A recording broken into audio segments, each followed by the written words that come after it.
I am Daytona, the coast of sun. I am the town of day, the track of stand up, get it done. I am Daytona. I am the road well traveled. I am the road ever new. 2.5 miles of hard-banked pavement smile, grinning like firecrackers ready to explode. Follow me into summer, into the excitement, but to victory, only one.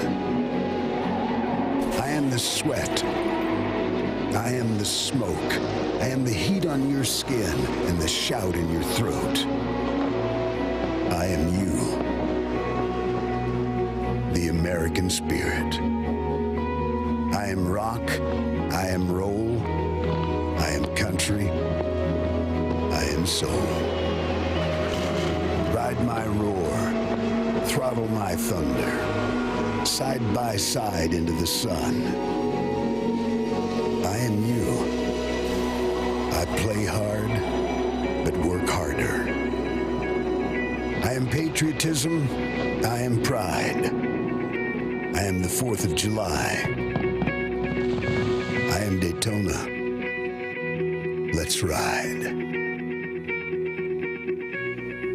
And welcome to race 17 of the 2010 NASCAR Nationwide Series season, and welcome to NASCAR Countdown, presented by Wrangler. The Independence Day weekend means fireworks and friends, family, backyard barbecues, waving the stars and stripes, and occasionally, yes, sporting that Uncle Sam costume. Why? Because it's tradition.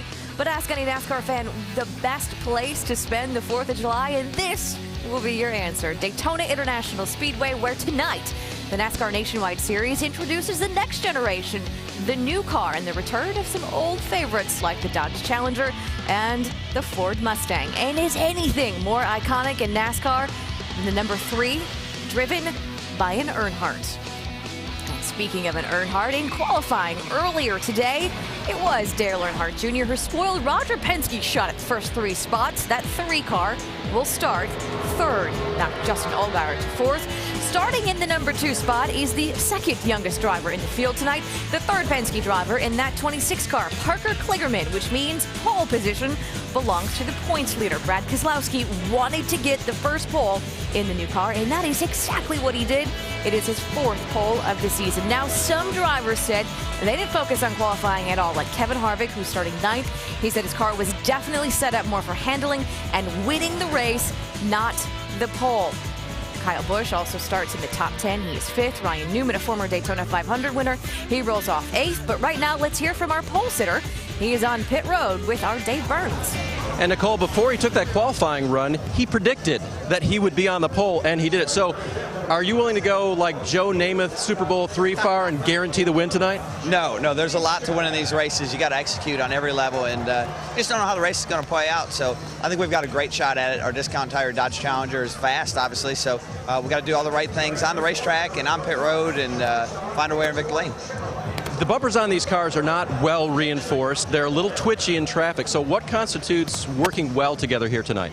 I mean, that's something we're all going to have to learn as we go. I'm sure somebody will push a little too hard and there will be a wreck. So, we're all going to learn it and kind of have to figure it out. Hopefully you'll push somebody and they'll get a little loose and you'll see it before you actually cause a wreck. But it's going to be very tough to know, and that's just part of the learning process for the drivers in this series. Brad Keselowski and his teammate, that all Penske front row, getting ready to start here tonight.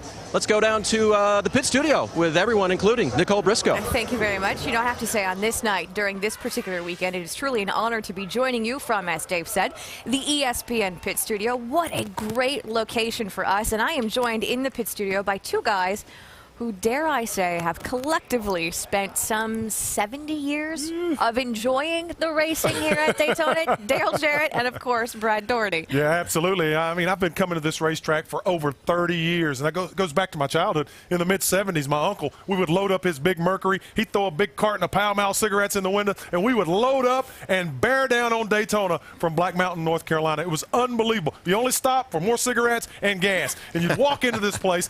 Every year I'd walk in and there was this huge coliseum. It was the biggest place this young guys had ever seen, and it was awe-inspiring. And I met my hero standing right out here on pit road, Richard Petty, who's actually 73 years young today. So yes, it's just an incredible place for me, and time does go by pretty quick. You may have been here a few times. Yeah, it caught me off guard. That's a lot shorter than what we did in rehearsal. But, yeah, I have been. Yeah, it was, I used to come here. Basically, this was our vacation in my family, in the Jarrett family, because my dad was coming here to race. But we came down a little bit early, went to the beach, spent a little bit of time there. So a lot of years here, a lot of great years, and this is a wonderful place to be on the 4th. The stars of the show tonight, though, not necessarily the drivers, but what they are driving tonight. The NASCAR Nationwide Series debuts that beautiful new car. Nationwide Series, the next generation. There are many enhancements on the Nationwide's next generation car. Among them are the new non-adjustable splitter, which helps control the balance of the car along with the amount of front travel suspension. The new chassis increases the wheelbase from the current 105 inches to 110 inches. This accommodates the larger center section of the chassis. The new spoiler is at a fixed 70-degree angle that controls the rear downforce. The spoiler extensions may be used to adjust aerodynamic balance. The next generation car has a wider cockpit that sees the driver moved closer to the center of the vehicle, allowing a larger safety distance from the outer skin of the car. The drivers also have more headroom, larger side windows for exit, and a taller front window for vision. Nationwide Series, the next generation. And as a car owner, Brad, this is going to cost some money in the short run, but in the long run, this is good. You're exactly right, and it doesn't matter. It's going to cost you throughout this sport, throughout his sport, whenever you do something. So this is a great move. It's so exciting. I am so excited to be here in Daytona to see these new-looking race cars, these pony cars. Get to look at the Mustang and the Challenger, go head-to-head. It's great for our fans. The brand identity is so exciting. I'm fired up.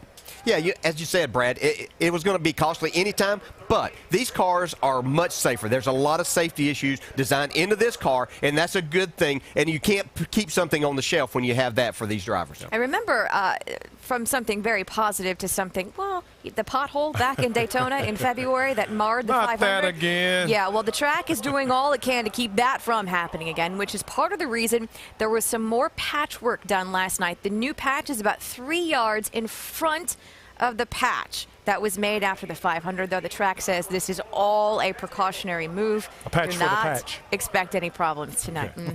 You know what else, though, this new car means? Maybe trouble, especially as the drivers try to get a handle on what many are calling a tricky handling car. When NASCAR Countdown returns, we'll tell you why 3 wide tonight could be especially daunting. And then we hit the wind tunnel with Roger Penske as he pits the old car versus the new car. And Earnhardt is back in the 3 car. We will tell you why Dale Earnhardt Jr. says tonight will be the final time he ever drives a car bearing the number his father made so famous. It is all ahead on NASCAR Countdown. Don't go anywhere.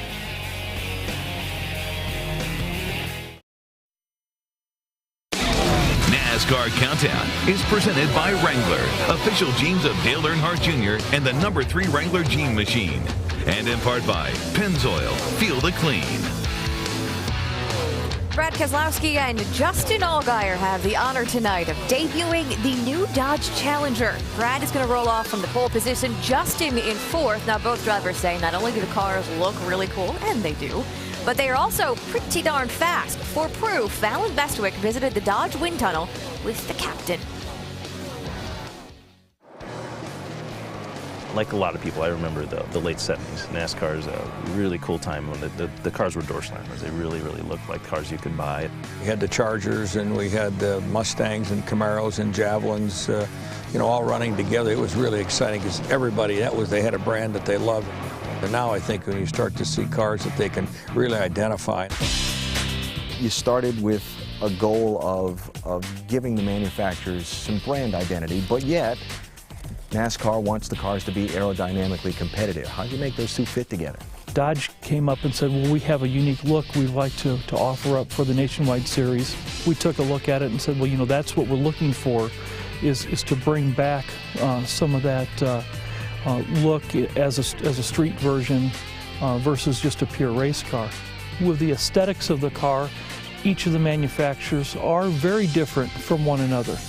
But with the being able to use, wind tunnels like we're sitting in now, the differences aerodynamically aren't there. Dave, when you look at the front of this race car, what makes the Challenger unique is the nose. How did you make that shape for styling be an efficient race car? Yeah, effectively what you see there is a recessed grill. However, there's a bubble, there's a pressure bubble in which the air effectively flows over it. So I think we hit a home run in terms of having the style, the brand identity, and yet the aero performance tonight, and we have the numbers to prove it. It's been tested, and in all cases the drivers came back with positive comments. It drafts well, the car handles well. We are extremely delighted with what we've been able to achieve. What impact do you think this will have on fans when they see these cars come out at Daytona? I'm excited about it. Already people are talking to us about they can't wait to see this vehicle, on the racetrack. If you could nudge NASCAR in a direction along that way for the Sprint Cup side, from a manufacturer's perspective, you'd like to see that? I don't think I need to nudge. I think the fans will nudge forward for us. They'll see what the beauty of them. They'll be able to pick their cars out. I think it'll happen all on its own. And pretty much everyone agrees on two things. The cars, yes, they look very cool. But despite nearly 7 hours of practice here this weekend, they're also a huge unknown. Yeah, they don't have any notes for what this car may do, and they've been on the racetrack in packs, but not with 43 cars out there. So they really don't have any idea what's going to take place. They know what they've been feeling. They've tried to adjust to that, but they still have a lot to learn throughout this night. I'll tell you what these guys have figured out somewhat. These race cars are very, very loose. They're really struggling with the handling of these race cars. I talked to a couple of young guys, Trevor Bain and Steve Arpin in particular. They're saying, yeah, it's a lot of fun. These things really bounce around and dive around, and they're going to have their hands full, DJ, throughout the night. Yeah, Paul Menard spun out here the other day in practice. Nobody really that close to him. But this is Daytona. Yeah. You are supposed to have big packs. You're supposed to have 43 cars out there together. What's going to happen when you get in the middle? Well, when you get in the middle, it better be in this situation right here where we see Dale Earnhardt Jr. in the 3 car coming forward. You want to be making a pass in 3 wide situations. The situation you don't want to get yourself in 3 wide is when cars are passing you on both sides. You're going to be headed backwards looking for a hole to get into. But did you see how loose he got when he came through the middle? That's what they get paid to do. Got to drive it. Got to go. Fair enough. But if I'm listening to you two correctly here, experience really going to pay off tonight? Oh, yeah, there's no doubt about it. And I think what we're looking at is with the experienced drivers like Carl Edwards and Kevin Harvick and those people who've been driving this new car in the Cup Series, well, those skills are going to translate over to this car. It's the same thing. These guys just have to get used to driving this new race car that's going to be very, very loose. And these guys in the Cup Series have already been doing that. So I think we're going to see our veteran guys do very, very well, and our young guys make a lot of mistakes and create a lot of action. We did see a bit of it in qualifying. What about that high line? Yeah, and that's where experience is going to come into play too. With a loose race car, you have to get up to the top of the racetrack. You don't have to turn the steering wheel as much. So we'll see eventually these guys move up to that top of the part of the racetrack. But you have to understand, racetrack is very rough up on top. We see some of these cars, look at them bouncing around right there. So you're up there running, you're going to be in packs of cars, people right on your bumper, making you even looser. Not much room for error, but they're going to have to be up there running. Well, one of the other challenges to this new car, it has to do with the crew chiefs, because that notebook they've been compiling for years now is down pretty much to a single sheet of paper. It's an element of the unknown, what to do or not to do to make these cars better. And to answer that, we go to our championship crew chief. Tim Brewer is in the Craftsman Tech Garage. Thanks, Nicole. NASCAR, the manufacturers and the teams worked really hard with aerodynamics to get the cars all comparable. But what the problem is now, the crew chiefs, the elite engineers, they have to work with mechanical aspects, the sway bars, the front springs, rear springs, weight distribution. But where you're going to get ahead of the game, paying attention to the driver, getting the input, keeping up with the racetrack, because the guy that can keep up with the racetrack the best, he's going to be able to run the corners flat out. It's bumpy down on the bottom, but it's a handling racetrack, and the guy that keeps up with the changes, air pressure, wedge, track bar, he's going to have the best opportunity to win the race tonight, Nicole. Tim, thank you very much. Well, experience does count. Perhaps one to watch tonight. Someone who's had an awful lot of success at this track, including 2 wins in February of 2007, the nationwide race, and then the Daytona 500. Kevin Harvick is standing by with the one and only Dr. Jared Punch. Thank you very much, Nicole. And Kevin, you told us earlier today in qualifying, you gave up some speed in qualifying to have a better handling car tonight. How long will it take for that handling package to pay dividends in the race? Well, I think probably about 15 laps. I don't think a lot of us have really been past about lap 20. And we can probably go about 45 laps or so on 40 or 45 laps on fuel. So halfway through the run should be the telltale sign. We may have gone overboard on trying to make it handle too good, but I just don't think that'll be the case with our Rheem pool heater Chevrolet. You know, the fans love these new cars a lot, but the drivers have said they're a handful to drive in traffic. How legitimate are those concerns? My car hasn't been that hard to drive. I think we've compromised our setup for speed and really gone towards handling. So I think, maybe some experience on just knowing what you think you want in a car might make it drive a little bit better. And I think, there's a lot of options that they could have done to make their cars drive better. So we'll see how that balance plays out tonight. We may have gone overboard and they may have the speed and we won't, but we'll see. Hey, good luck. And by the way, thanks for being our in-race reporter tonight. Oh, I'm glad to do it. Hopefully we can come up with some good questions tonight, Dale and Andy. All right, and if you want to pose a question possibly to Kevin Harvick, you can log on to ESPN.com. Key phrase, ask the driver, and maybe get Dale Jarrett to ask that guy right there, the two-time Nationwide Series champion and former Daytona winner here, a question on the pace lap prior to starting the race. Nicole? Thank you very much. You know, the ESPN family of networks really is the home for all motorsports coverage this coming week. NASCAR Now kicks it off tomorrow morning, 10 a.m. on ESPN2. Then Sunday, it's the Eyes on IndyCar Series at Watkins Glen, 3:30 in the afternoon on ABC. And then next Friday, it is again the NASCAR Nationwide Series from Chicago, 7:30 p.m. Eastern Time on ESPN. Coming up next on NASCAR Countdown, brought to you by Wrangler, Dale Earnhardt Jr. sits down for a candid interview about why racing the three comes with a great deal of pressure, even for him, and why he says tonight will be the last time he ever does it. The countdown of the race is on. We'll see you back in just a few minutes. Countdown is presented by Wrangler, official jeans of Dale Earnhardt Jr. and the number 3 Wrangler Jean Machine. And in part by Nationwide Insurance. Enter this code at codespotter.com for a chance to win a Roush Ford Mustang. Go to Goodyear.com to show your thanks and help support our troops. Goodyear, the official tire of NASCAR. During the third lap of tonight's race, there will be a tribute paid to Dale Earnhardt. Fans on their feet, 3 fingers in the air, because in the field tonight is Dale Earnhardt Jr., and he will be driving that car, the 3 car, one more time. Marty Smith went one-on-one with the son of the man who made that number 3 oh so famous.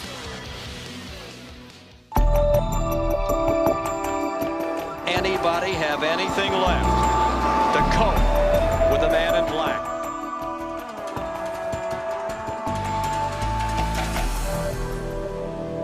And Earnhardt loses it, goes on the grass.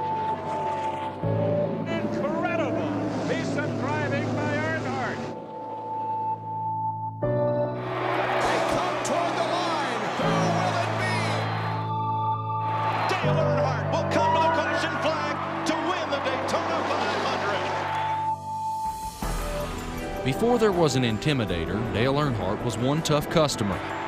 Now, Dale Earnhardt Jr. will bring his father's blue and yellow Wrangler number 3 car back to Daytona.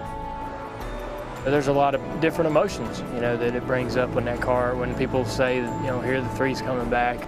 When you're growing up and you're young and you're little and going to the racetrack with your dad, you always want to drive his car and wondering what it's like and all those things. And it's an honor for me to do it.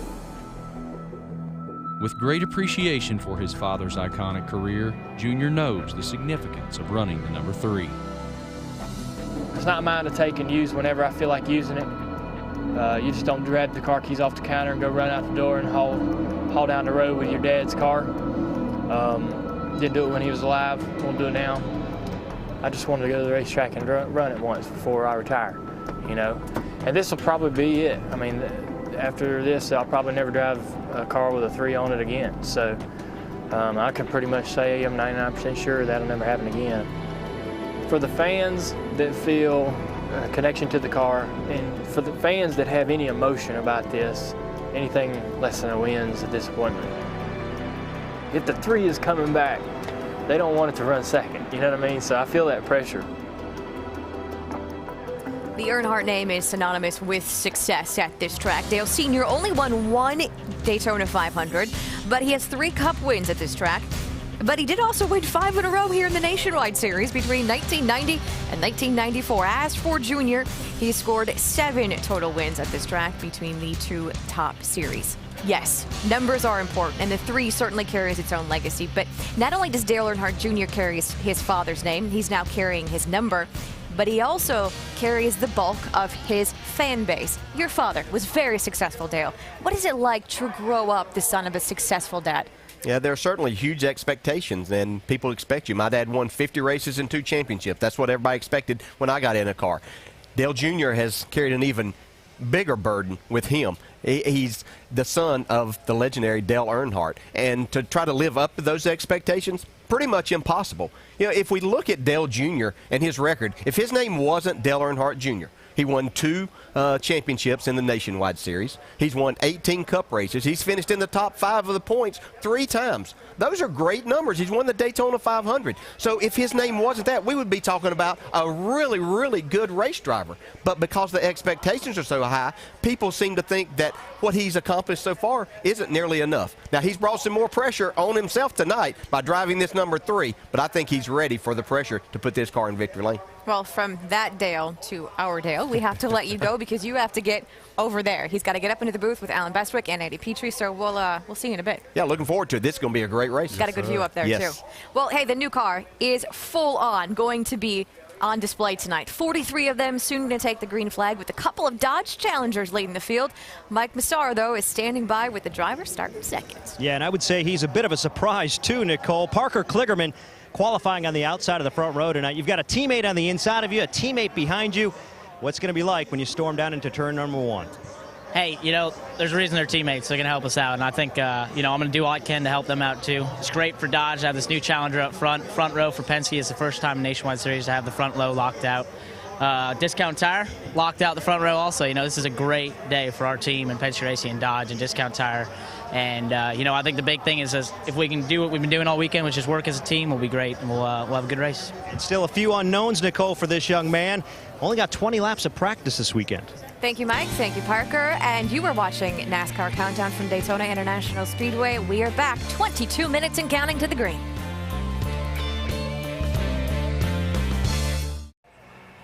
Welcome to the 4th of July weekend at Daytona International Speedway, and welcome to the Subway Jalapeno 250. Tonight, the new Nationwide Series car makes its debut. We've got Dodge Challengers and Ford Mustangs.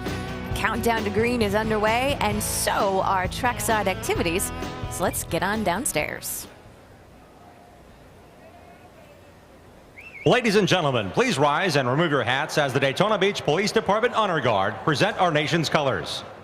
Please remain standing as Sonny Gallman from Central Baptist Church in Daytona Beach offers tonight's invocation. Let us pray. Our God, we are grateful for this night that you've given to us to enjoy. We're grateful for the troops around the world who fight for freedom and protect us each and every day. We ask that you'd be with the drivers and with their crews and keep them safe. And in the words of the great Hal Marchman, we close by saying, Shalom and Amen. In honor of our troops, please place your right hand over your heart and welcome from Palm Coast, Florida, Tiffany Thomas as she performs our national anthem.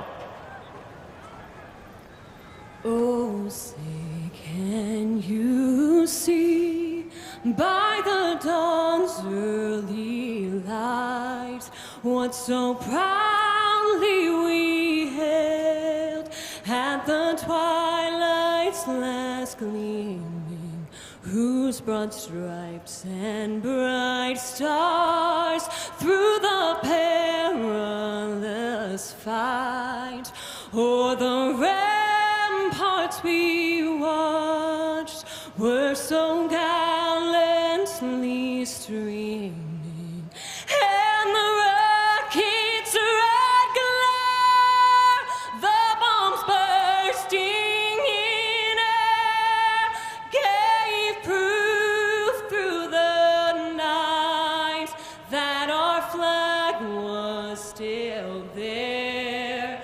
Oh, say does that star-spangled banner yet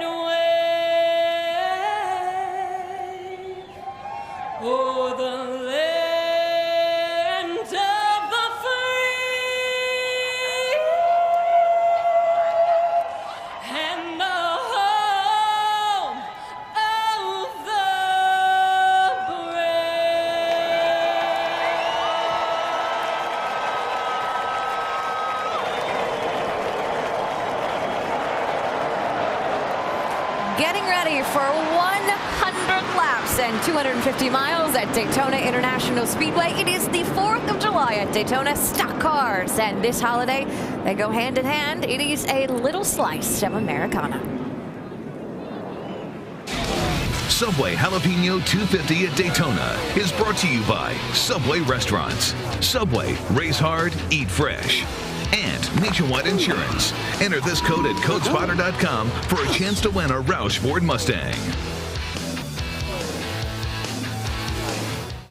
Aerial coverage brought to you by Goodyear. Go to Goodyear.com to show your thanks and help support our troops. Goodyear, the official tire of NASCAR.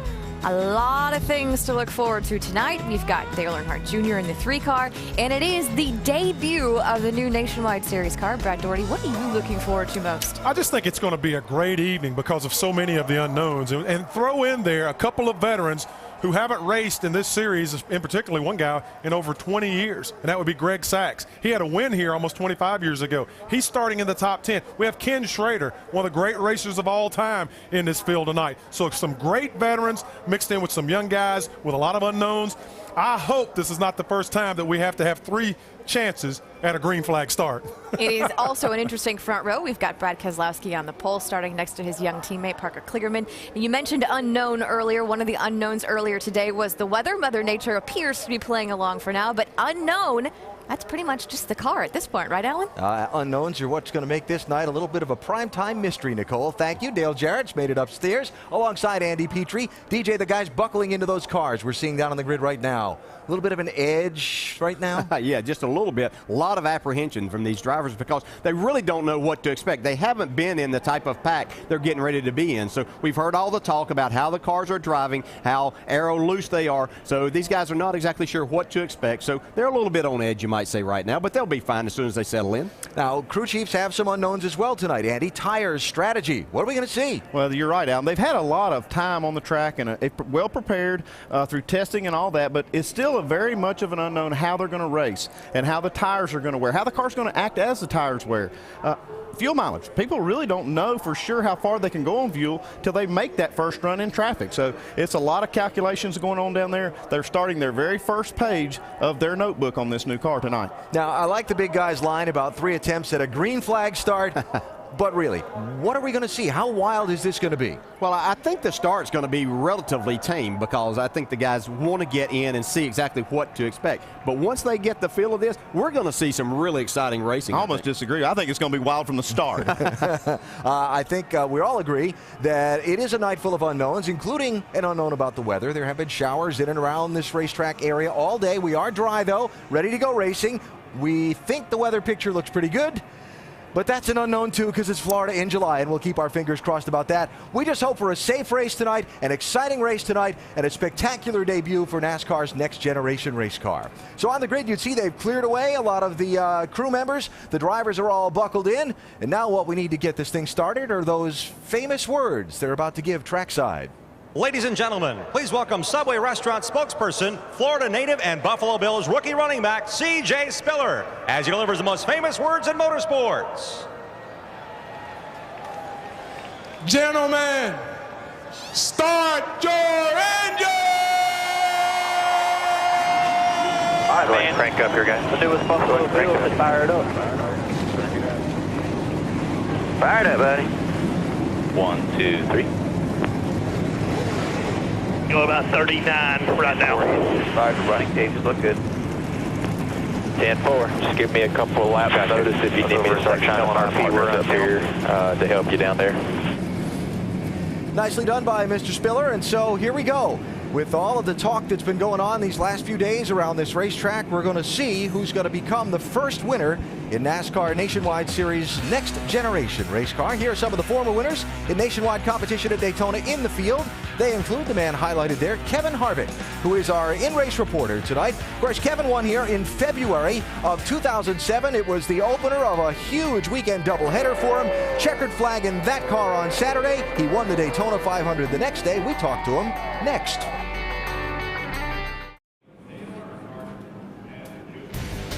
always a thrill to be at Daytona International Speedway, and tonight, a pleasure to bring you the Subway Jalapeno 250 for the NASCAR Nationwide Series, the debut of the next generation race car. Cars are on the pit road now, haven't quite yet rolled off to begin their parade and pace laps. When they do, we will have a ride on board for you with 8 high-definition onboard cameras ranging from Dale Earnhardt Jr. starting on the inside of row number 2, all the way back to 27th place on the grid, Stephen Wallace. And we'll ride along with those drivers. And we expect, particularly this view, looking at the drivers, it's going to give us some spectacular pictures tonight. And we'll show you the starting lineup, our Subway ticker across the top of the screen. Take a look and check out where your favorite driver is going to be lining up. And as the cars begin to roll off, let's take a chat with our in-race reporter, Kevin Harvick. Hey, Kevin, Dale Jarrett, the ESPN. You have a copy? For Dale. Hey, Kevin, our first question comes from our ESPN mailbag, and Mike in St. Louis, Missouri asked, what are the main differences you've noticed in the new car?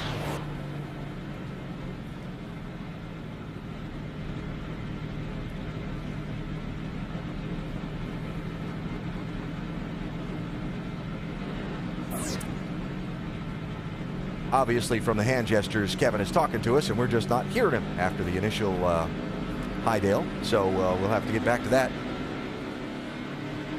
Hey, Kevin, have you done enough drafting and maybe bump drafting in practice to know that that's something that you will be able to do tonight with the bumpers lining up good enough? So, these bumpers are round in the front, so you got to be really careful about where you bump draft, how you bump draft, and obviously who you bump drafting with. So the handling pretty much takes care of the no bump drafting in the corners, just because you got to give each other room to keep your cars going straight. By what you've seen so far, is it pretty fair to say that because of the worn-out surface here, the heat, that we'll be looking at 4 tires pretty much every time you come to pit road? 4 tires. I think, there's been a lot of guys still probably pretty aggressive on their setups, and we're pretty conservative. Went definitely down the big-time handling road. We might be too conservative on that, but there's only one way to find out, and that's to race. All right, Kevin, thanks for talking with us, and have a great night. We'll talk to you later on. Thank you. Kevin Harvick lined up 9th on the grid. You saw him index the steering wheel, get back in his place in line, set the pit road speed limit on the tachometer, double check things, and he'll be ready to go in another 2.5 more pace laps. Have some time, so let's squeeze in a commercial break here before we go green. We'll come back with plenty of time before the Subway Jalapeno 250 gets underway.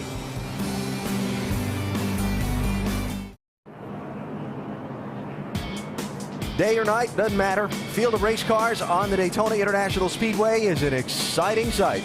And we are getting ready for 250 miles in the NASCAR Nationwide Series premier race for its next generation race car. Completing the first of the 3 parade and pace laps before we go green tonight.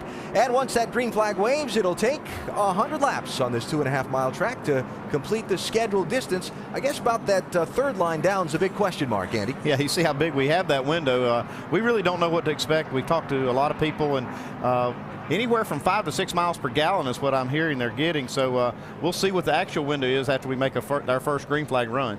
I like that stat down there, the tri-oval. That's going to be an exciting part of this race tonight. Driving these cars through there, even though it's been part of the front straightaway, it's banked 18 degrees. Should be a handful for these guys. All right, that's one of those. Mark that down, and we'll note that one for later. Now, we talked to some of the favorites in Countdown. Let's talk about some more of them, starting with Dr. Jerry Punch. Thank you very much, Alan. You know, reigning nationwide champion Kyle Busch has been nominated in the Best Driver category for the 18th Annual ESPY Awards coming up on July 14th. Now, he may get a chance to prove really how good a driver he is here tonight. According to Kyle, he says after 10 laps, these cars get looser and looser and looser, and in big packs, they can just snap sideways on you without any notice. He said the veteran drivers should be able to hang on, but those young guys in the big packs, oh my, look out. Folks, this one tonight has all the ingredients to resemble the movie Days of Thunder. It should be wild for the drivers, but fun for you and us to watch. Dave.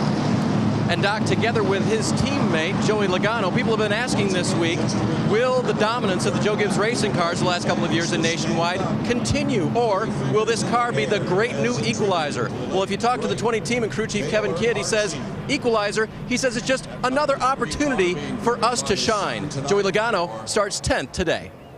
Shannon? Dave, funny you should mention the word opportunity. Another driver looking for an opportunity tonight is Carl Edwards. He's looking to close the 247-point gap between himself and points leader Brad Keselowski. So the last thing Carl Edwards needed this weekend was a vibration inside that race car.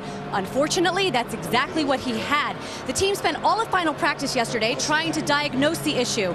They told me it was the driveline angle. They feel like they've found the problem, they've fixed it, and they are confident in that car out there tonight. Mike? Reflecting on the first super speedway race working with Justin Allgaier, crew chief Chad Walter said he was surprised at how advanced his drafting skills were. In the year or so since, Walter says there's been steady progression.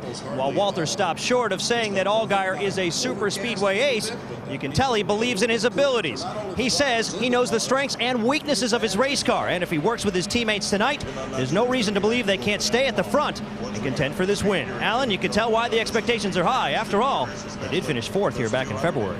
And certainly the Penske bunch worth keeping an eye on tonight. Now our over-the-wall reporter is a New England native born in Springfield, Mass. Rick Yeomans, rear tire changer for Mike Wallace. Hey, Rick, some difficulties you'll face operating on this new car for the first time? Well, I think it's going to be the longer studs. We've got have more threads showing. It's going to take more rotations, get the lug nut off, more to get them back on. I think the pit crews just have to get a better rhythm now with these new studs. It's going to take a while to get used to. Rick, thanks. We'll enjoy stepping over the wall with you tonight, and be safe. Have a great night. All right, so we've got Challengers, we've got Mustangs, we've got Impalas, we've got Camrys on the track for the very first time and making their debut on the sport's grandest stage here at Daytona International Speedway. All kinds of discussions and thoughts from the drivers about how it's going to be in the draft and how it's going to play out in traffic. Well, we're about to begin finding out the answers to all those questions and all that speculation. Pace car is off, 100 laps ahead. We'll keep an eye on the weather. We'll see how this thing plays out as the two Dodgers from the Penske team bring the field to the green flag.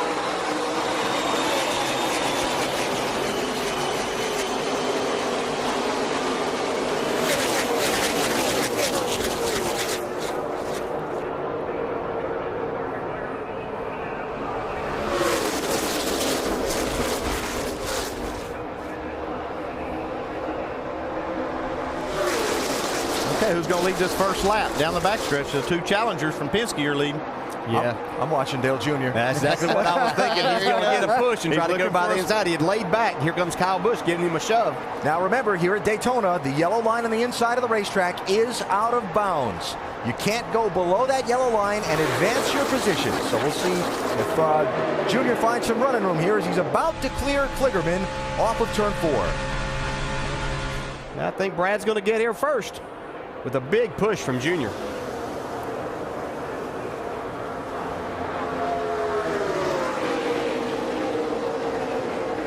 Keselowski leads, Junior is second, Kyle Busch in the 18, inside of Kligerman for third, pretty much double wide from there on back through about 18 cars. Now, Dale Earnhardt Jr. driving this 3-car in honor of his father. Remember, in the year that Dale Sr. passed away, the race fans did a tribute at every racetrack on the third lap of the race, where they basically stood and held up 3 fingers. That's about to happen here at Daytona tonight. And you can see as he was pushing Brad Keselowski there, you have to be careful in pushing these cars because he knocked him below the yellow line right there. Is he going to lead?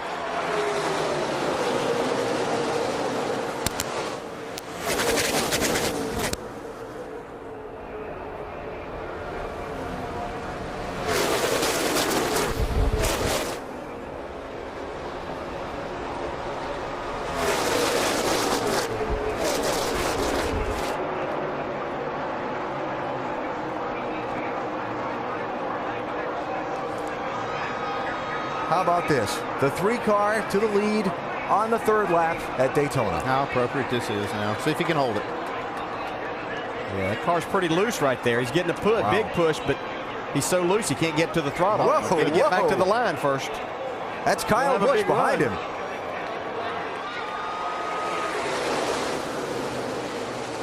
See Kyle just get off him there when they came through that tri-oval, like you were talking about, DJ, how tough that corner is. Yeah, these guys were telling me that you don't even have to be up against a car to get him so loose that it'll spin him out. And that's what these guys are going to have to experience and be careful of here in the early stages of the race. Yeah, the big thing with this new car is it's aerodynamically looser. The teams have had to figure out ways to keep them tight, to adjust for it, but they still have that characteristic. And when they start bumping and getting real close to each other, it makes it even worse. So you're seeing just how tricky they are to drive.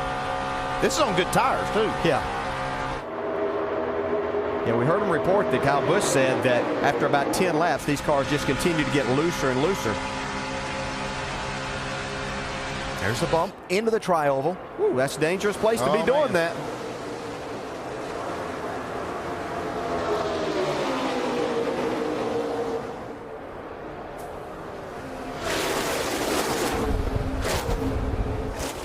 So Earnhardt Jr. got to the front briefly. Keselowski got back by him. Now it's kind of like Harvick and Jr. kind of hung there side by side for second. Well, maybe not for long, just as I say it. We'll see how far he can take it, though. He's getting you see Keselowski getting the bump now from Harvick. And what allowed Junior, he got a push off of turn 2 from Kyle Busch. Harvick dropped back from the 22, so he was getting no push. That's what gave Junior the big run.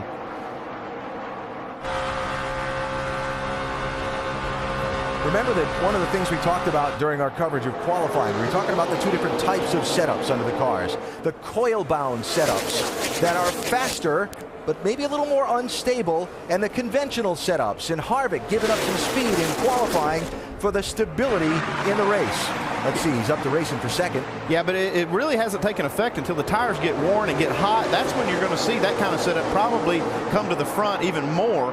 The coil-bound setup is something that NASCAR has opened up the rules on front springs at this track for the first time, and now these teams are able to play with it. And you see Junior still fighting on the outside. I mean, looks like he's probably kind of committed to that outside lane for a while. Yeah, and you talk about that coil binding setup. It uses and literally can abuse the tires if you're not careful. So the conventional springs are a lot easier on the tires, and that's, as you were saying, Andy, we'll see that come into effect after they get 15 or 20 laps on it. Now that lead pack under power heading down towards turn 1. You saw Kevin LePage's car off the pace on the apron. Got one spun in 4. Do have one spun, and wow, big crash.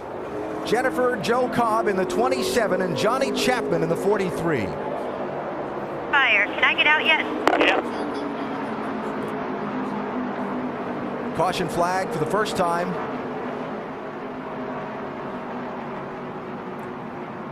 You see Chapman has dropped his window net, and that was Jennifer Joe you heard talking on her radio, now dropping her window net. And so the first crash comes 6 laps into the race up in turn 4, pretty well back in the pack. Yeah, this crash happened actually kind of detached from the group a good ways back.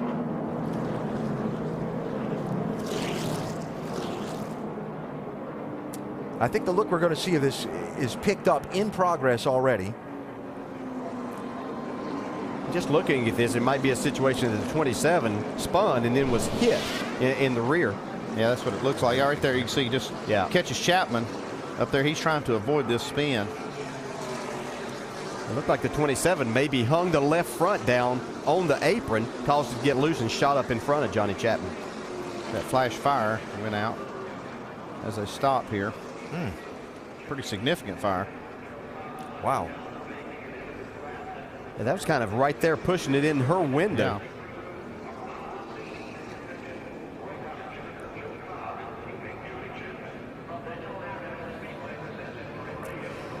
Jennifer Joe Cobb making her Nationwide Series debut here at Daytona. It will be a memorable one, but not for the kind of memories she was hoping to make. Chapman out of his car, and you see the safety workers there talking to Cobb at her car in turn 4. Caution for the first time, 6 laps in here at Daytona.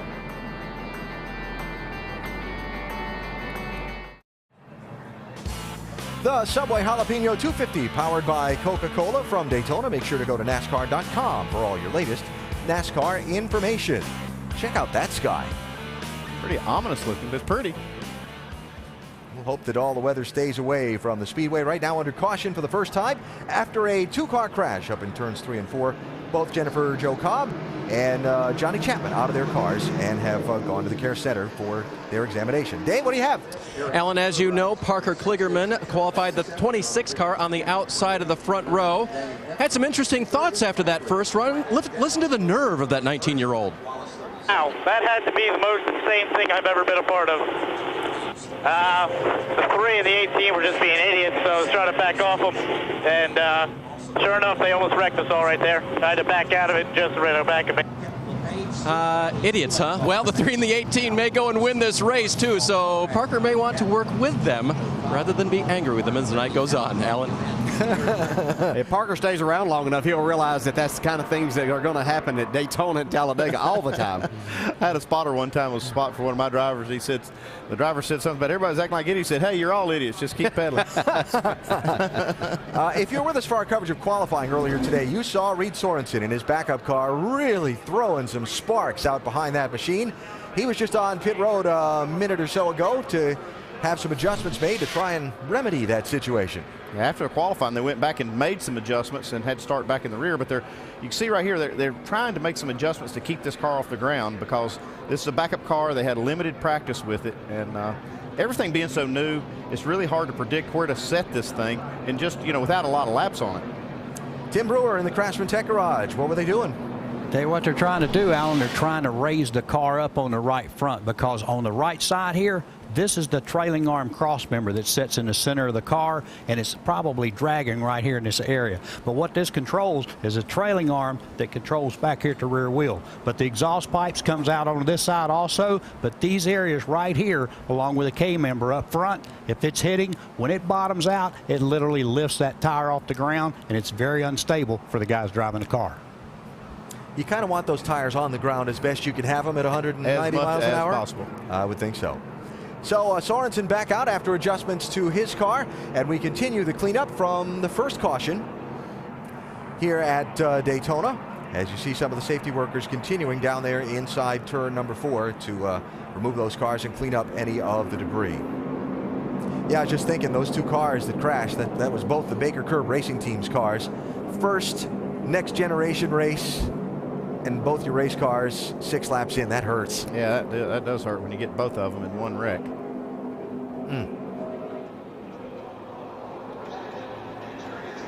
You know, I know, DJ, you talked about this a little bit at the top of NASCAR Countdown a minute ago, but just the thrill of coming here to Daytona. Every time you walk in the gates, it's an amazing place to me. Yeah, it makes no difference what type of race it is, whether, when I was here, whether it was the 500, the 400, nationwide race, IROC race, anything, anytime that you could race, just a very, very special place. Got a lap to go before the green. Want to try our in-race reporter? Hey, Kevin, Dale Jarrett, you have a copy? All right, I tried to come up with a good question for you here. How was the start of it? I know a lot of anticipation about what may happen with these cars. How was it? Start was great. Everybody's dancing around a little bit less than I thought they would, actually, but looks like, it's going to be a fun night. It looks like the track's got a little more grip, but the cars are still going to move around. So great start for everybody. Okay, man, go back at it. Good luck. Thank you. Yeah, one thing that's really played into their hands and in their favor is that we've had a cool day, and the track hasn't got a lot of temperature in it to start with, so it does have a little more grip.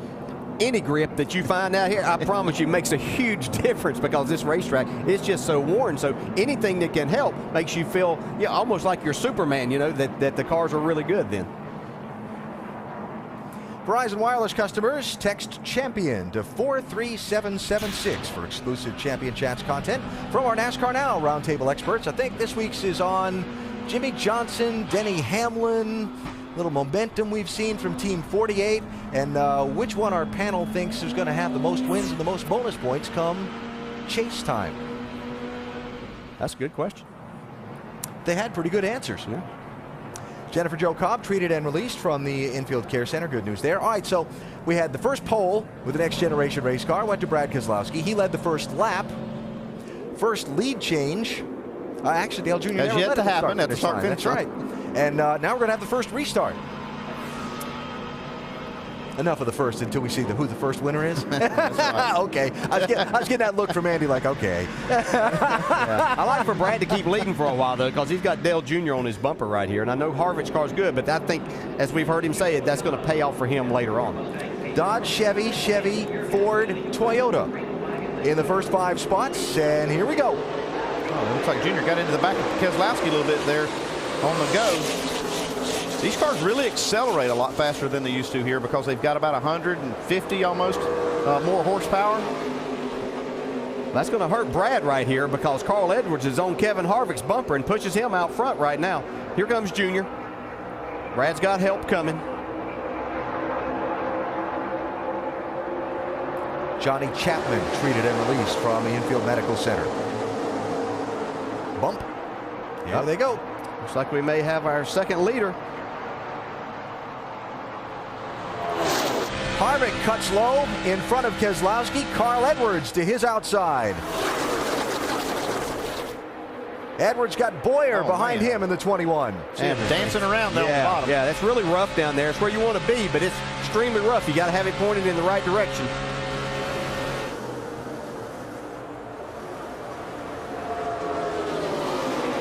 Really interested to watch how some of these drivers, like you saw Keselowski there, he bumped Harvick on the short chute, but he backed off him going into the trioval. And you had another first. You had the first Chevrolet to lead a lap. Very nice. Dr. Jerry Punch is with Jennifer Jo Cobb. Yeah, you mentioned she's okay out of the hospital after being checked out. Jennifer, what happened? You know, that's the first time in our ill-fated trip down here, this new Ford Mustang, that we've had anybody behind us. And there's so many of us back there just trying to be safe. And I, was making just real clean, safe passes. And that's the first time another car had been on our bumper all weekend. And the rear end just did not hold. I mean, he did nothing wrong. I hate it for Johnny Chapman, and I hate it for our team because they work so hard. This is definitely going to take a financial hit for us. We may not be back. We may have to retract that 3-race deal with Baker Curve because this actually is going to hurt us in that department. But we'll see y'all next week in Chicagoland with the number 13 driven male and the Iowa, our Camping World Truck Series. That's going well, so we're going to focus there for a while. Tough night for Jennifer Jo Cobb, baby. All right, Doc, thanks. So, great fight for the lead. Harvick inside, 33. Edwards outside, 60. How about a little side draft in there? Yeah, I think that was unintentional, though, because I think he got loose and he just followed his car down there. I see a lot of guys just aiming these cars. I mean, it's just they're dancing all over the place. I don't know how they can afford to be doing this bump drafting, but they're getting away with it. Wow. Yeah, that's Clint Boyer we're watching right there. He started back a little ways. He's made his way up towards the front. Earnhardt Jr. got put in the middle there like you were talking about. The wrong way. He's going backwards. Gives up a couple of spots there. Yeah, there's just nothing you can do except try to find you a hole whenever you get put in that situation. Car gets so loose with cars on both sides of you. And you see Harvick now getting passed by quite a few cars. Must have had to get out of the throttle. Well, we're getting up to lap 14 now. The handling's going to start going away here. What handling there was on those things to start with. The tires were kind of holding them for a while. 3 single file at the front. You're looking back at the double file race for 4th. Talked about Harvick losing some spots. Shannon? Well, Kevin Harvick has been very good all weekend, guys. You heard him in qualifying today. You heard him in countdown. He said that they've given up speed in order for drivability. One way that they've done that is with the conventional spring setup. They are not coil bound here tonight. They said during the test in May, they went out with a coil bound setup. The car was very edgy, so they tried something new, and they think it's really going to pay off for this team here tonight. They said that they won't be fast as the rest of the guys, but they will definitely have the handling, and that they feel will win them the race. Guys? Shannon, thanks. Look at Carl Edwards working that wheel. So they're talking about good handling cars. That's a relative thing right now. None of these cars are really handling that great. Goes Boyer. Yep, there's another leader. And that is a car also that went back and forth between coil binding and the bigger springs. And Clint Boyer told me, he said, I could drive it the other way, but I would be a passenger more than a driver. He said, I'm in control better with these springs like this. Now he's in the lead. They see another guy that can drive a car out of control. Kyle Busch up on the top now with some momentum. And let me just clarify. Yes, the onboard was Kevin Harvick, but Carl Edwards had his hands full down at the bottom of the racetrack. For the lead, Justin Allgaier in the 12. And he's got no help. You see that 21 get sideways, get in the corner there? They're driving these things. They're earning every dollar they're getting paid for this. Now, Clint Boyer's a dirt racer. He's a little used to backing a car into the corner that way, yeah, but not at these kind of That's right, speeds. yes. Yeah. 3 wide. Logano up top. Now that put Kyle Busch in the middle in a way that he didn't want. We saw him go 3 wide and make a pass a while ago. When you're getting past, that's a terrible place to be. See how he handles it here. He's back 3 wide again, his teammate on the outside. While we watch this, Dr. Punch is caught up with Johnny Chapman. Yeah, back at the hospital. And Johnny, from your vantage point, what happened out there? Well, I was trying to stay back there out of the way and let everybody go. And Jennifer come up on me there pretty hard, so I let her go on and let her get. Didn't want to be drafting with anybody right now. My car was really good, and let her go on there in front. And I don't know, she got loose and spun getting in the corner. And, you know, at that point, there's nowhere to go. And she just come back up the track, and I got collected. But, man, I hate it for these guys that's worked so hard to get these cars going, and just terrible. I hate it for them, and they worked awful hard to get this to happen. And man, I just I thought I had plenty of room there, but run come up short. Happens in a hurry here at Daytona, baby. All right, thanks. Joining Chapman and Cobb in the garage, we saw Kevin LePage off the pace earlier. His car was pushed to the garage, and Morgan Shepherd just coasted down the pit lane and made the left turn into the garage. Paul Menard, 98, trying to move forward. He's got Kyle Busch and Brad Keselowski with him. Joey Logano giving up some ground on the outside in the 20. And how about this 15? I talked about earlier, some drivers just having a knack for drafting. That's Michael Annett in the 15. And he just seems to have a feel for this big track stuff. It must be an instinctive thing. I know there's so many drivers that are good at it. You see Jamie McMurray. Dale, you are the same way here. I've never really been able to figure out. You can't put your finger on what the skill set is that makes you good here, but it's like an instinctive thing. Yeah, I had good race cars, though. I won't take that credit, but he does an excellent job. My son Jason spots for Michael Annett, and he says he really does a good job. He's very calm in the car, but really enjoys this type of racing, and that's half the battle if you do enjoy coming here and running in these type of situations. Now, you see Dale Earnhardt Jr. trying to come back around to the outside of Michael Annett. Jr. has fallen down to 11th spot. He's racing Annett there for 10th. And he's got one of the young drivers for his junior motorsports team, Steve Arpin, right behind him in that 7 car, getting some Daytona drafting experience from the boss. Well, if he can hang with Junior, he can learn a lot here. Got more for us, Dave?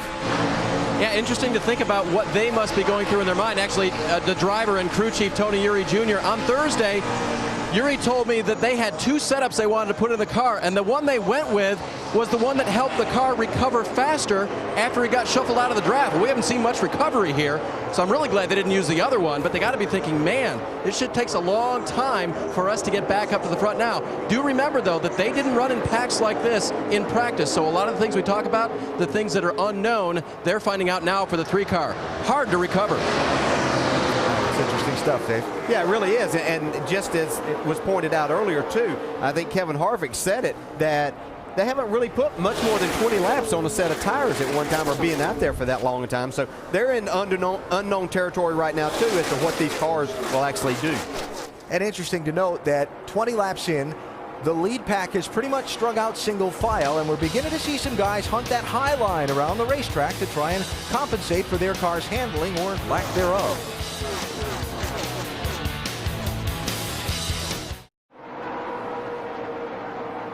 Aerial coverage provided by Goodyear. Go to Goodyear.com to show your thanks and help support our troops. Goodyear, the official tire of NASCAR. Great look at the fight for the lead here at Daytona in the Subway Jalapeno 250. Clint Boyer's got it. Kevin Harvick trying to hold off Kyle Busch for second. And an interesting drafting partner choice a second ago for Brad Keselowski. Had a chance to jump down in front of Kyle Busch when Kyle was making that inside run. Chose to go with Kevin Harvick instead. Yeah, you could see Kevin Harvick's car sideways off of turn 2. We got a huge run right up to Clint Boyer's back bumper. Oh, man, look at that drive car. this car. Wow. Tell you what, they're wheeling these cars. Clint Boyer's radio a minute ago. You guys are really, you pull them through 1 and 2. Don't let him get too close to me up off. If he does, I got to give it to him. He's going to send me out. That's just the air looseness of these cars, and if you get close enough, you don't have to touch anybody. Just getting even more air off of that rear spoiler makes you sideways and makes it difficult to drive. And that's the guy leading the race. So much for the single file 12-car lead draft. They've doubled up again. Shannon? Well, Clint Boyer free in the middle, free going in and tight in the middle. But guys, you saw he's having a hard time staying on that bottom line. That is what he's most struggling with right now. Before he climbed in the car before the race, I asked him what it was like driving these cars, and he laughed and said, man, they are a handful. Mike? Shannon, talking with Brad Keselowski's crew chief, Paul Wolf, at the beginning of the weekend, he told me before they came down here in May for the open test, there was a definite sense of anxiety. They did not know what to expect, but when they left, they were at ease, a sense of relief. They knew they had a good car. That prevailed throughout the course of this week. In fact, Brad said after practice, I know we've got a car as good, if not better, than everyone else out there. He's proving that once again. He's out in front. He says the only time we have trouble is when we're getting pushed. Then we get a little bit loose. See another car in that group, that one car of Ryan Newman. I saw him working the bottom. His car looked pretty solid. And that's all relative. All of them look like they're sliding around quite a bit, but you can see working the bottom of the racetrack pretty well. There's Newman. That may pay off here in a little while. Showing in 10th position right now and looking for more on the bottom. You can see Dale Jr. right in front of him has made his way back up into this lead pack after falling back a little while ago. Yeah, what was the term Dave used before? Recovery? Yeah. Yeah, look how much Newman's getting out of the throttle completely. You still see, I'm looking at the lap times, and they're still running relatively fast lap times. Man, look at him pedal these cars, though. See, yeah. Junior had to get out of the throttle right there. Oh, boy. That was Eric McClure. The lead pack was putting a lap down. Moment for Junior, kind of broke that lead pack up just for a bit. Yeah, and I think Junior's car is extremely loose, and when somebody gets up on his bumper, he just has to get out of the gas, and he couldn't stand that right there. He was going forward by getting a push down the straightaway, but once he got to that closeness in the corner, he just couldn't do it anymore. 30 laps into this run. Let's talk about some pit strategy. On the only caution we've had so far, we saw some of the cars in the back part of the field dive onto pit road and make stops, but none of those cars are in this lead pack. Yeah, they'd only run about 8 laps when they made those pit stops, those cars on the back part of the field. We'll see, they'll be able to stay out a little bit longer. I'm not sure if it goes green that they'll want to, though, because as soon as these cars start pitting and get tires, I don't think you want to sit out there on the track and lose time to them. When do you think we see the first move? About 35 or so? Well, we don't know. That's the problem. We're going to find out. At the start of the race, there were 2 very similarly painted Penske discount tire machines on the front row. Brad Keselowski's is still leading, but Parker Kligerman has fallen back to 20th place from the beginning of that group to the back of that next group. Dave, what's going on? Just confirmed with crew chief Chris Carrier, Parker Kligerman definitely dropping back and just hanging out for right now. I kind of worry about that strategy right now because you see how these packs are getting broken apart, and that can actually even get worse as it goes. I'd be kind of, if I was going to drop back, I think I'd just try to do it on the lead, in that lead group. I'd have to say, too, maybe that they're not telling us everything there. They didn't practice a lot with this car because, as you explained in qualifying, and this car is Brad Keselowski's backup, so they couldn't have it on the track a lot. So I don't know that he is really happy with his race car at this point in time. Maybe he's hanging out until he can work on it and get it to driving somewhat better. Just ahead of them, that 88 car out of the Junior Motorsports stables, Greg Sachs, 25 years after his win in the Firecracker 400 here at Daytona. Back again, 1 race shot for Sachs. That company that sponsors that car, he owns. He's one of the principal investors in, and they are going to sponsor the 88 car with Ron Fellows at Watkins Glen and Elliott Sadler for a number of races. And Sachs right now running in 18th position. Again, 25 years after his great upset win here at Daytona. 57 years old. Yeah, for not being in a race car, he's doing a nice job. Here's the answer. Pit stops. Here, I got to spin behind you. Caution. Caution is out. If they don't get hit. Oh, my goodness. What a job Keselowski did there to get back on the track. You weren't going to make the commitment line. The yellow light was closed, and we were already committed. I'm not sure, though. He wouldn't have been better off to go ahead and make that. flat tires. Be careful. Well, go slow, flat tires. I think that's what Joey Meyer, the spotter, was telling Brad, that the move to get back on the racetrack was the right one because they weren't going to make the commitment line before pit road would have been closed. So that's why he made that move. Yeah. So Michael and Ed with some trouble in the, I'm assuming, slow down to get the pit road. Yeah, I'm not sure. You know, a lot of times you get in that situation and the driver behind you is not fully aware that you're coming to pit road, so he could have gotten tapped, or just a situation of getting hard on the brakes, you can get the car very loose. Let's see. I like it when we find out for sure. Yes. He's up on the high side. He just got loose. Yeah, that didn't have anything to do with. I'm pretty sure he wasn't trying to make pit road. But he did a nice job of saving this, not hitting anything. And Allgaier just missing him. Wow. Yeah, he didn't realize when he was trying to get back on the racetrack that he put himself in the danger lane there.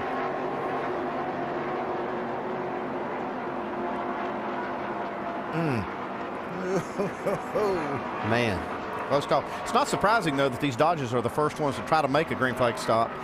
They're making a lot of power, and that doesn't bode well for mileage, so they were coming to pit road right here. And you can see, I mean, they're out of control trying to get their car stopped and still made this move.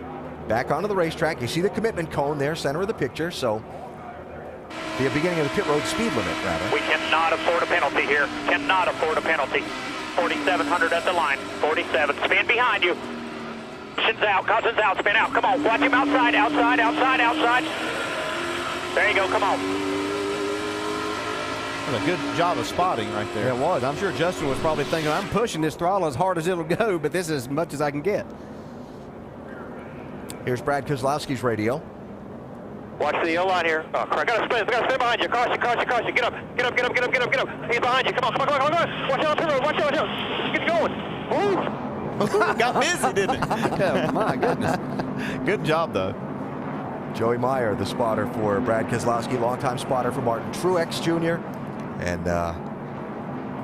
And wow, very animated. Yeah, nice job. And that's one of the things that's really hard, because you say, okay, they weren't to the commitment cone, but they had committed to pit road, but it was going to be a penalty if they would have gone on to pit road. And so they did the right thing by being able to get back out there. But that's something that I think has been a struggle as far as the rules go, but that's what the rule is. Well, I'll tell you what, all these leaders, all these guys glad to see this caution come out, though, so they can get 4 new tires on these cars and make some chassis adjustment. So in all that mayhem, Kyle Busch became the leader. Brad Keselowski and Justin Allgaier went back to 9th and 10th. Michael Annett limped around. He's on pit road, getting fresh tires, looking to get off pit road and come back around to the field. Obviously, he's come in before the pit road was open, so he'll start at the back of the line. And 34 laps into this race, these pit crews are going to get a look at a set of tires off these race cars with pretty much a full fuel run on them. That should help to see what the car is doing and how it's acting. You can look at those tires and read it. Doc, they're coming to you. 55 miles an hour. They reminded Kyle Busch his pit road is also worn out as the racetrack is going to be slippery. He stops okay. They're going to put 4 tires on. Going to top it off with Sunoco fuel and make an air pressure change. Dave. Dale Earnhardt Jr. has a Sprint Cup pit crew. He says, I don't need anything. I'm loose and tight, but I do need Sunoco fuel, and I will take 4 Goodyear tires. Shannon? Kevin Harvick, bottom left, said it would take 15 laps to figure out how the car is. So far, it's good. No changes, 4 tires. Mike? Ryan Newman complaining his car's just a little bit tight. They're going to take 4 tires as well. They're going to go down a round and a half on the track bar. Going to try to free that car up a little bit. They're away. A very clean stop for the 1. Our Nationwide Insurance race off pit road. Wow. 7 spots, 4 tires for Keselowski. Now, remember what Rick Yeomans, our over-the-wall reporter, told us? These pit stops might take a little longer because of the longer studs on the car. Let's watch. All right, the G&K Services Chevy and Mike Wallace is terrible right now. Very loose with somebody pushing.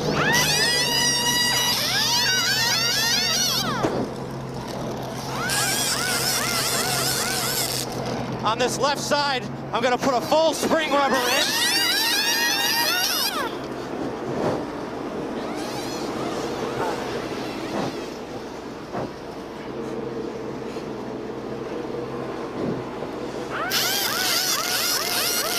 There we go. Full rubber in the left rear and 4 rounds down on the left rear. Pretty big adjustment. Way to go, Rick.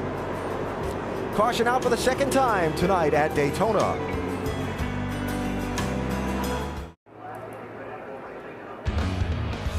Pace car is off at Daytona as the Subway Jalapeno 250 gets back underway with Kyle Busch getting the jump on Brad Keselowski. A little push from Kevin Harvick. Yeah, Brad didn't quite get up to speed, and he got a shot from Paul Menard trying to get him going.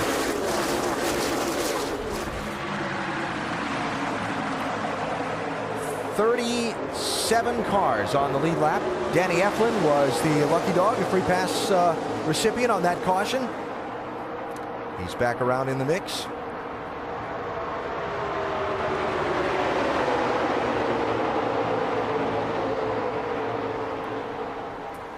From the leader's car, Kyle Busch. If I had a different restrictor plate, I'd be kicking these guys. Oh, believe me, they know it.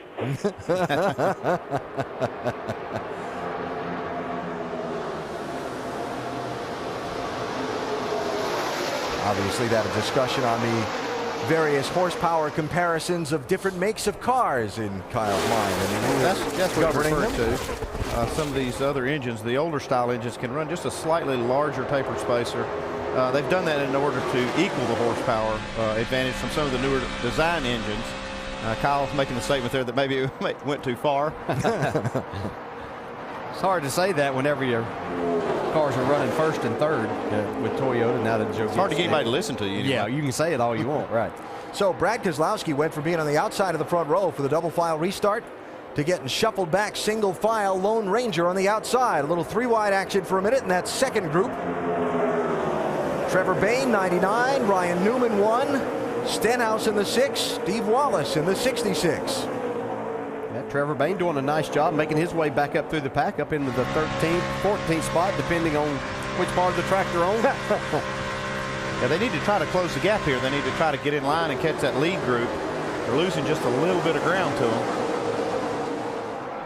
That lead group will take care of itself here in a minute whenever they decide that they don't want Kyle Busch to lead anymore and they get side by side.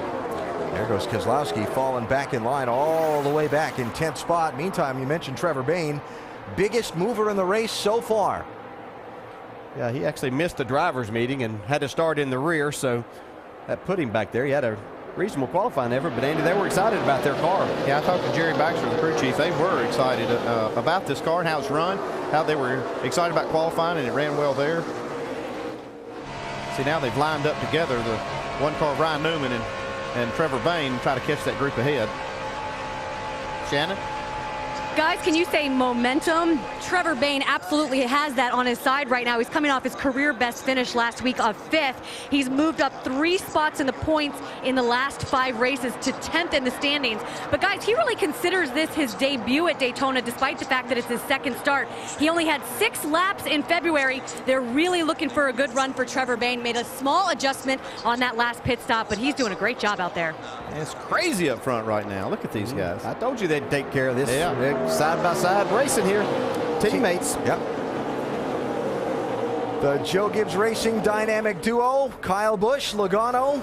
And now you see Trevor Bayne and Ryan Newman have caught this group, because like we said. That's what Carl Edwards was telling me. You could see these cars moving around. And I was asking him about bump draft, and he said because the cars move around so much, he said he needed like a honing device to get in onto the back bumper to bump draft somebody because of so much movement. Right there, look at that. Logano just getting sideways again. And this is on the straightaway. Yeah, don't think these guys don't know exactly what they're doing in these things by doing that. Oh, that's right. They'll be using these moves come like the last 10 laps. Before. Yes. It's funny, I was talking to Mike Wallace this morning, and he said, you know what's the most puzzling thing about these Daytona and Talladega races? Why we always wreck on the straightaway. Whoa, who's that getting cut out of the herd? It's Carl Edwards saying, I've had enough, guys. Y'all can go. I'll get back here and ride a little while. That's okay. Carl's going below the line. That's okay to get out of the way. He's not advancing his position. That's the key thing there. Yeah, if you're going backwards, that's okay. Yeah. They don't penalize you for that. Now the question is, what exactly is going on there? Look at the cars going by that 60. That looks like something's wrong with that race car. Boyer goes to the lead. Logano's sliding back a little bit too. Yeah, Logano could only hold his breath for a lap. Yeah, remember Keselowski had fallen back? Here he is up to 3rd. Fast race car he's got. On the outside, creeping into the picture. Red numbers on the roof. Jason Leffler, while up front, here's Keselowski. What did I just say? He was back to 10th or 11th in line? Yeah. And I guess I was kind of stating the obvious since he won the pole, but it is a fast car that whenever he gets it headed in the right direction, it looks like it might take him on new tires a couple of laps to get the handling the way that he wants. Tell you can see that car up on the top, right in front of Junior. Looks like it's the 11 car. No, that's a 38. I can't tell. You got to be able to see the numbers. They have the same sponsor, but Jason Leffler went way up the track. Solid run for that 38 so far. He started back in 20th. I'm telling you, he is right up on that wall, though. And look at the wheels inside the fender wells, how up and down they're going and how rough the track is there. Yeah, it's extremely rough. It's a fast way because you can keep a lot of momentum up there, and you're not abusing the tires as much by running that high line, but you've got to have some help. Racing for 10th spot with Dale Earnhardt Jr. Jr.'s going to get through there. Steve Wallace racing for 11th up front, shaking out single file a little bit. Clint Boyer, the defending winner of this race, is out in front. It's been exciting so far.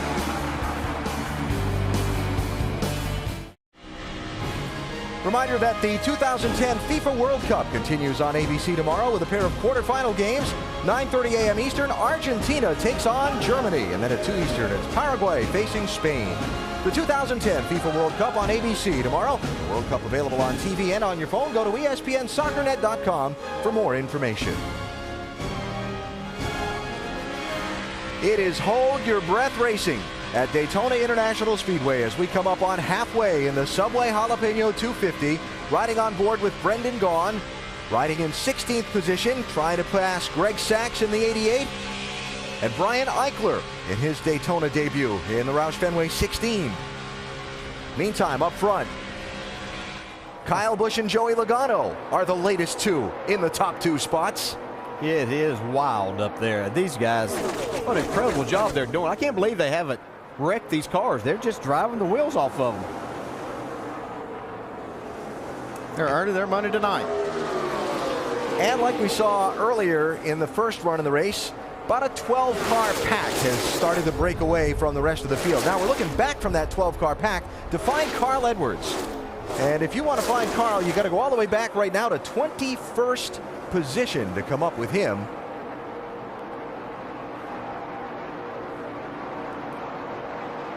Wouldn't somebody think this might break up the Gibbs domination or something like that? I hear they all one too. And that Kevin Harvick said the most exciting thing about the debut of this new car was that Kyle Busch and Joey Logano wouldn't get to run the old cars anymore that they've been doing so much winning in. So I think we can safely say that those guys are pretty good drivers. Yeah. Look at Michael Annett. Just after this group goes by, there's Michael Annett in the 15. He's making his way back up into the he's right now in the 15th place. All right, so all the way back to Carl Edwards. And the moment we saw kind of 9 laps ago now, where Carl was running in 7th spot and kind of bailed out going down from the start-finish line toward turn 1. He's running behind Parker Kligerman now. And again, Edwards in 21st position.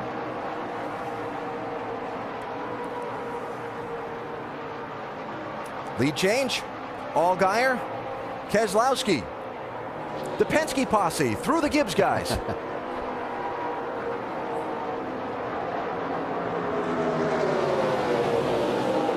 Justin Allgaier doing a nice job getting himself back up there at the front of this pack.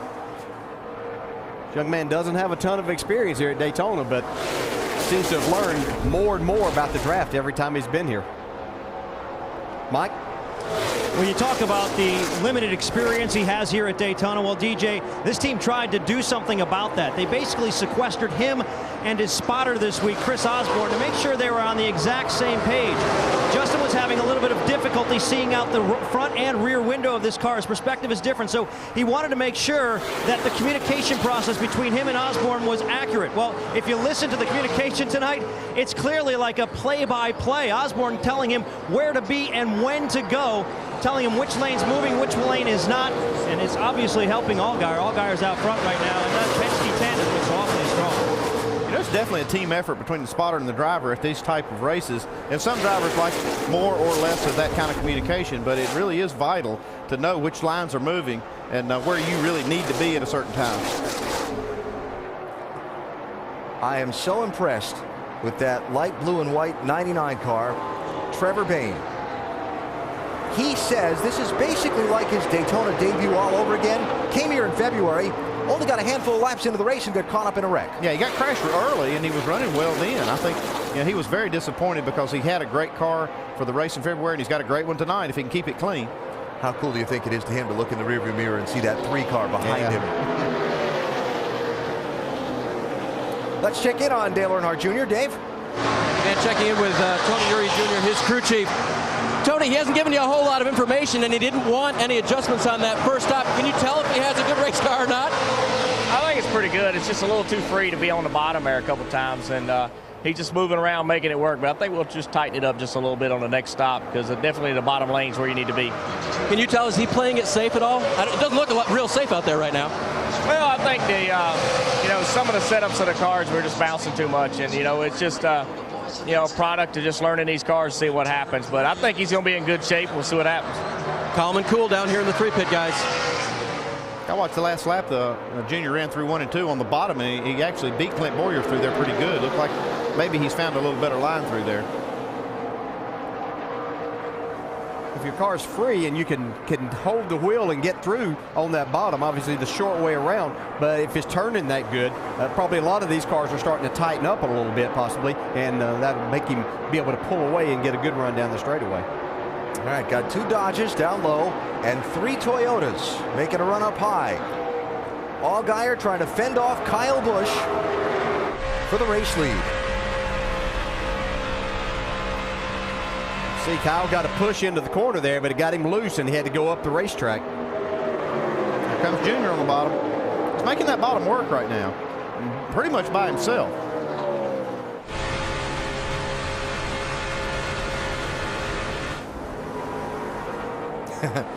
Hey, Trevor, that 3 car's not behind you anymore. And I think that with a free race car like that, you can run kind of by yourself. It's whenever you get someone tucked up on your rear bumper that makes it difficult to drive, and that's when we've seen him have to come out of the gas.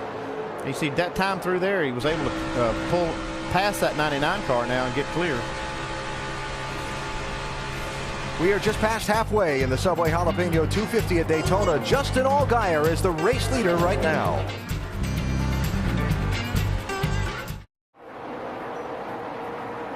And welcome back to the Subway Jalapeno 250. Let's get you caught up on what has happened so far because there has been a lot. It's the 5-hour Energy Rapid Recap. Nationwide Series new car debut tonight. A couple of Dodge Challengers leading the way. Parker Kligerman started second. Pole sitter, that'd be Brad Keselowski. Yeah, good to see these cars. Got the Mustang and the Challenger and the Impala. A lot of fun seeing the old pony cars back on the racetrack. It's also a big night, too, because Dale Earnhardt Jr. is in that Wrangler 3 car, starting third. And in a tribute to his father on lap 3, fans with 3 fingers in the air, and look who was working for the lead on lap 3. He was coming really, really hard. Brad Keselowski, though, just held on to the charge, but the 3 cars charging up through the field looks like the old times once again. Well, speaking of those Penske cars, almost a huge disaster for them. Lap 32, Allgaier and Brad K trying to get down pit road. Oh, maybe not. Yeah, Michael Annett goes for a spin there, and both of those guys last minute directions from their spotters and crew chiefs don't go down pit road, so they're not caught under the caution. Great save from both of those guys. So check this out. Penske and Gibbs, the cars have won 10 of the last 11 races, and look who's running 1-2 right now. It is Justin Allgaier and Kyle Busch, and that third car. Absolutely, but the question for me is, where did Carl Edwards go? Guys, we got to get some info on that. What happened to Carl Edwards? Paul Menard off the pace, Brad. Tear a fender up or anything? Yeah. Yeah, it pops. Yeah, it looks like the right front's down there. Well, I think Brad's question about Carl Edwards, I think Carl called in scared there for a little while. He just wanted to get out of that big mess up front. And for the lead, Kyle Busch to the outside, and this time he's got some drafting help from Junior. And Allgaier, well,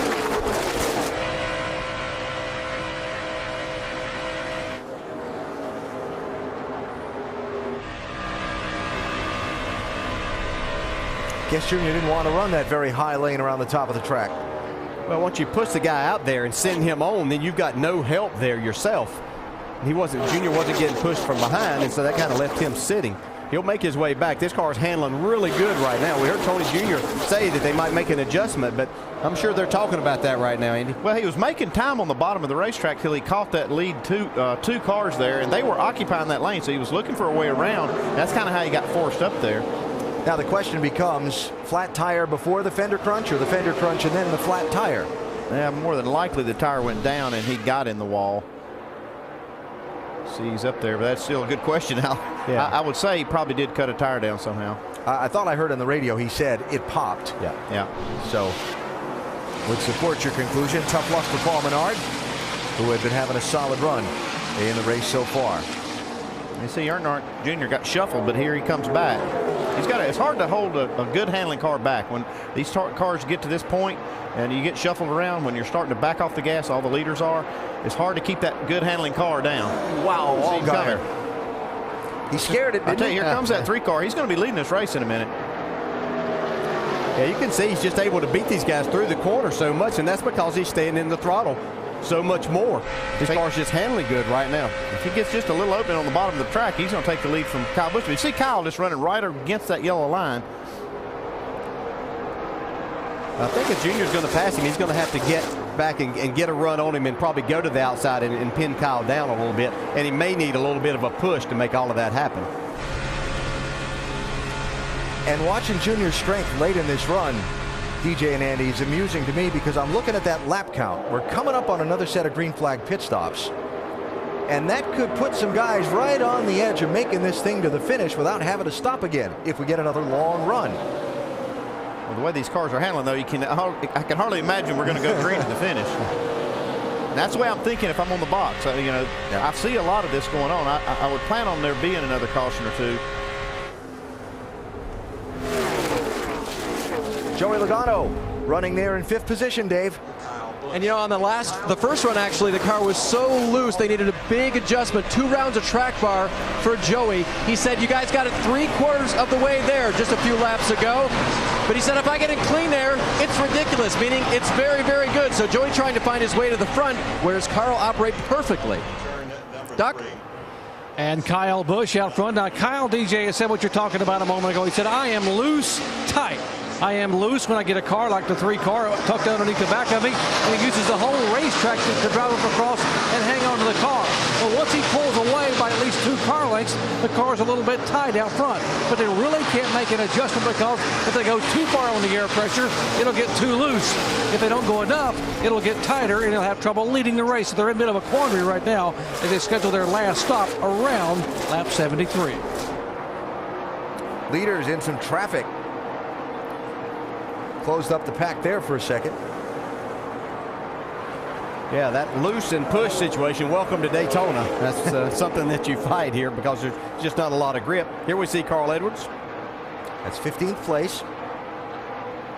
Remember, he was running 7th a little over 20 laps ago when he kind of bailed out, fell back as far as 25th, and has now started picking his way back toward the front. But Shannon not really running in the pack.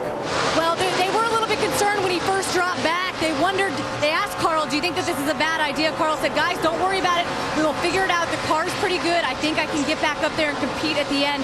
Right now, he's slowly trying to make his way. This pit stop will obviously be a good thing for him when they come down pit road, hopefully to get his way back up to the front. Great action on the track right now, guys. Kenny Wallace, Michael McDowell going a lap down on this long green flag run that we've seen. McDowell in the 81 is the 30th place car. Yeah, we're seeing something right now that we have seen here before in the Nationwide Series. A couple of the better handling cars that are able to stay in the throttle, kind of break themselves away from some of the others. And Allgaier there in the 12 car is not letting them get too far ahead of him.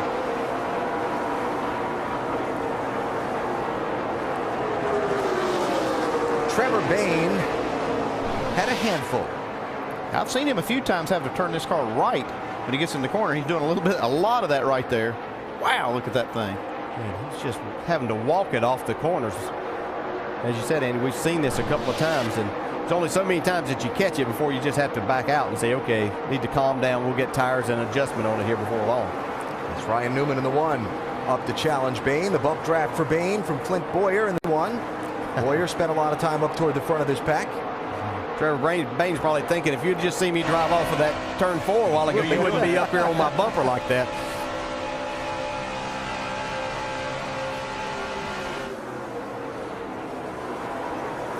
And from there, we look to the front of the pack. There's Kevin Harvick, 33. He's running in 5th position now. Harvick, one of the guys we think will be a factor at the end of this. And at the top of the stack, Kyle Busch, Dale Earnhardt Jr., Justin Allgaier, and Joey Logano as we close in on what could be the final pit stops.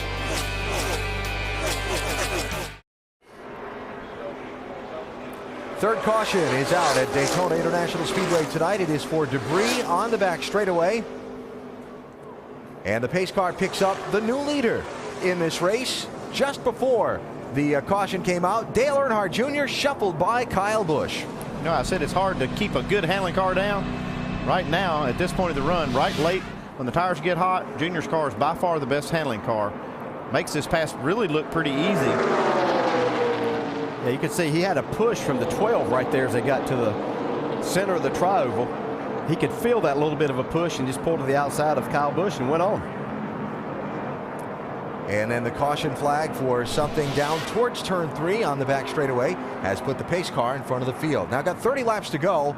Be 29 when they come back around to the pit lane, Andy. This could be the money stop. Oh, yeah, this could be the last stop if it does go green. Like I said, I'm not going to count on that, but it could, and this would be a good opportunity for everybody to make their last adjustment. Michael McDowell, the Aaron's Lucky Dog free pass on this caution. First car not on the lead lap, so he will come back around and get back in the hunt for a top finish at Daytona.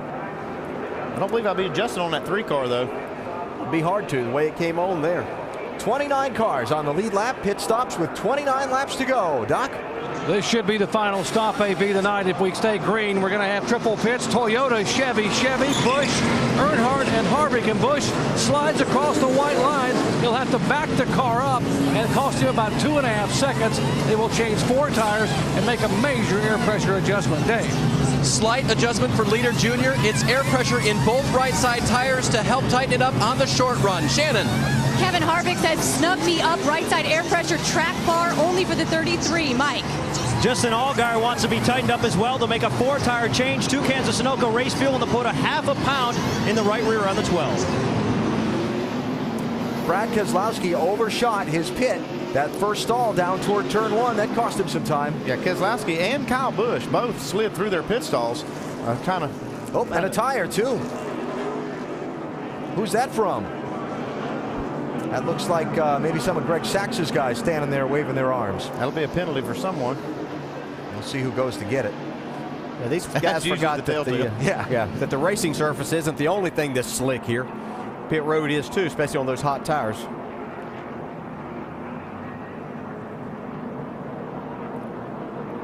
All right, so it was one of Greg Sachs's crew guys. So that'll cost the 88 car. I'll show you the championship leader, Brad Keselowski, the guy that started on the pole tonight. So he just actually underestimated the grip level there, or overestimated it. Yeah, you don't get points for parallel parking in this. Oh, same thing with Kyle Busch. Just no grip, and the brakes that they run on these cars aren't as good as like what you'd have on an intermediate track and everything. So it takes some adjusting to get used to it. And of course, they're wanting to get in there as quickly as they can, but not any grip to be had.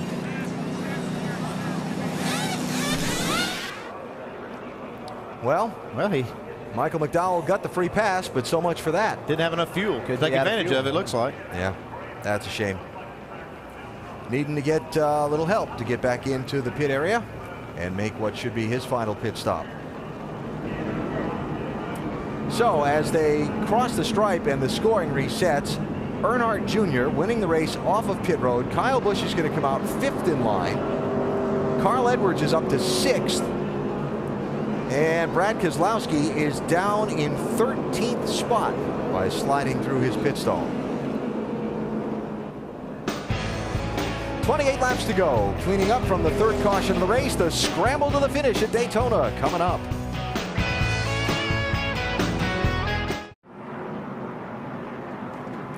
The Subway Jalapeno 250 getting ready to go back to green for what should be a frantic final 26 laps. There are the top 5 as we get set for this late race restart. Greg Sachs has got a doubleheader of penalties coming off this last set of pit stops. See right here, he gets on the brakes as they come down to the pit road entrance. Now he catches that cone. Easy. He's got the cone. That's one penalty. Can't take the commitment cone with you. Then we saw the tire get loose on the pit road, so for either one or both of those violations, Sachs has to go to the end of the line for this restart. So it's Earnhardt Jr. inside of Allgaier. Second row, you've got Harvick and Newman, then Kyle Busch and Edwards back up in his 6th position. Remember Brad Keselowski back down around 13th in line after this slide through his pits, and we go green with 26 laps to go.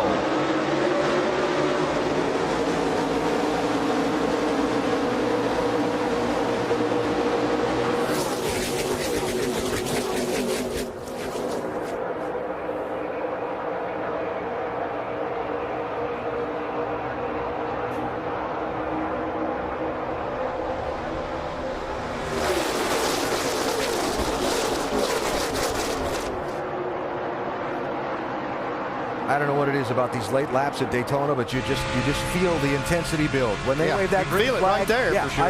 it's like Yep, it's getting ready to get business is picking up right here now. We still have 25 laps to go when they get back here, but these guys are going to be fighting for every spot now. Not much, a lot of taking, not much giving here. They'll be going for the little small holes now. They won't be waiting on a big one to open up. See Carl Edwards, he backed out of it earlier when it got really hot up front. He won't do it now. He'll have to go. He ducked out from behind Ryan Newman. The one car sliding back with no drafting help. Now Newman ducks in the line behind Edwards. Now we got a single file line back through 10 cars. Got to admit, didn't see that coming. Give them a couple laps. They're going to be okay right here. These guys that got down to the inside, they're fine. They're hoping they can run a little bit like that before they start shuffling things. See the front bumper on Kevin Harvick's car already worn out. Sparks flying off for the 3 car. Look at that car dance around. Yeah. Wow. And Kyle Busch, remember, got shuffled from the lead by Junior just before the caution, then slid through his pits, back up in the 3rd spot, got his Gibbs teammate Joey Logano right on the back bumper. As long as the leaders can hold that yellow line, it's going to force these other cars that want to try to advance to move up. Right now, they don't want to. No, they don't, but I would say if Kyle Busch can get a run with his teammate Joey Logano on his bumper, then he'll go to that outside and try to get back to the front. And he won't wait very long in doing that, I don't believe.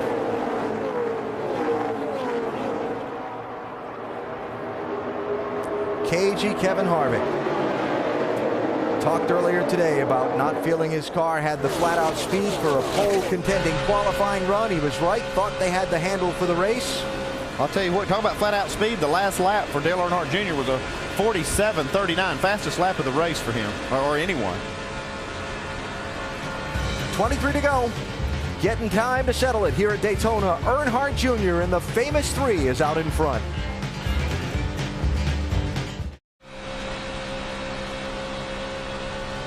Don't forget, tomorrow morning, NASCAR Now on ESPN2 at 10 a.m. Eastern Time to get you ready for the Sprint Cup race from here in Daytona.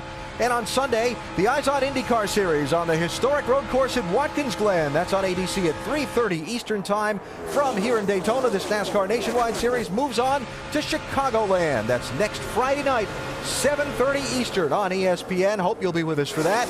We are in for a great finish tonight here in Daytona. Dale Earnhardt Jr. leading Kevin Harvick, Kyle Busch, Joey Logano, Clint Boyer, and a host of others with 19 laps to go. The ones that pique my interest the most are the 2 Penske cars that have gotten together on the racetrack now, 22 and 12. Remember, they started on the front row, Allgaier in the 12, Keselowski in the 22. Keselowski got shuffled some problem back. with the 12 car. His back panel, his sail panel has come loose. The back bumper, you can see it flapping. Wow. Maybe he got a little too heavy a shot. Too much bump drafting back there. Yeah. How about Ricky Ricky buffeting the spoiler, though? Yeah, Ricky Stenhouse there in the 6 car. Yep. You know, he's had his problems. That's it for a second straight up in the air. Still good. Good, your bumper came off. Yeah, somebody probably banged it off of there.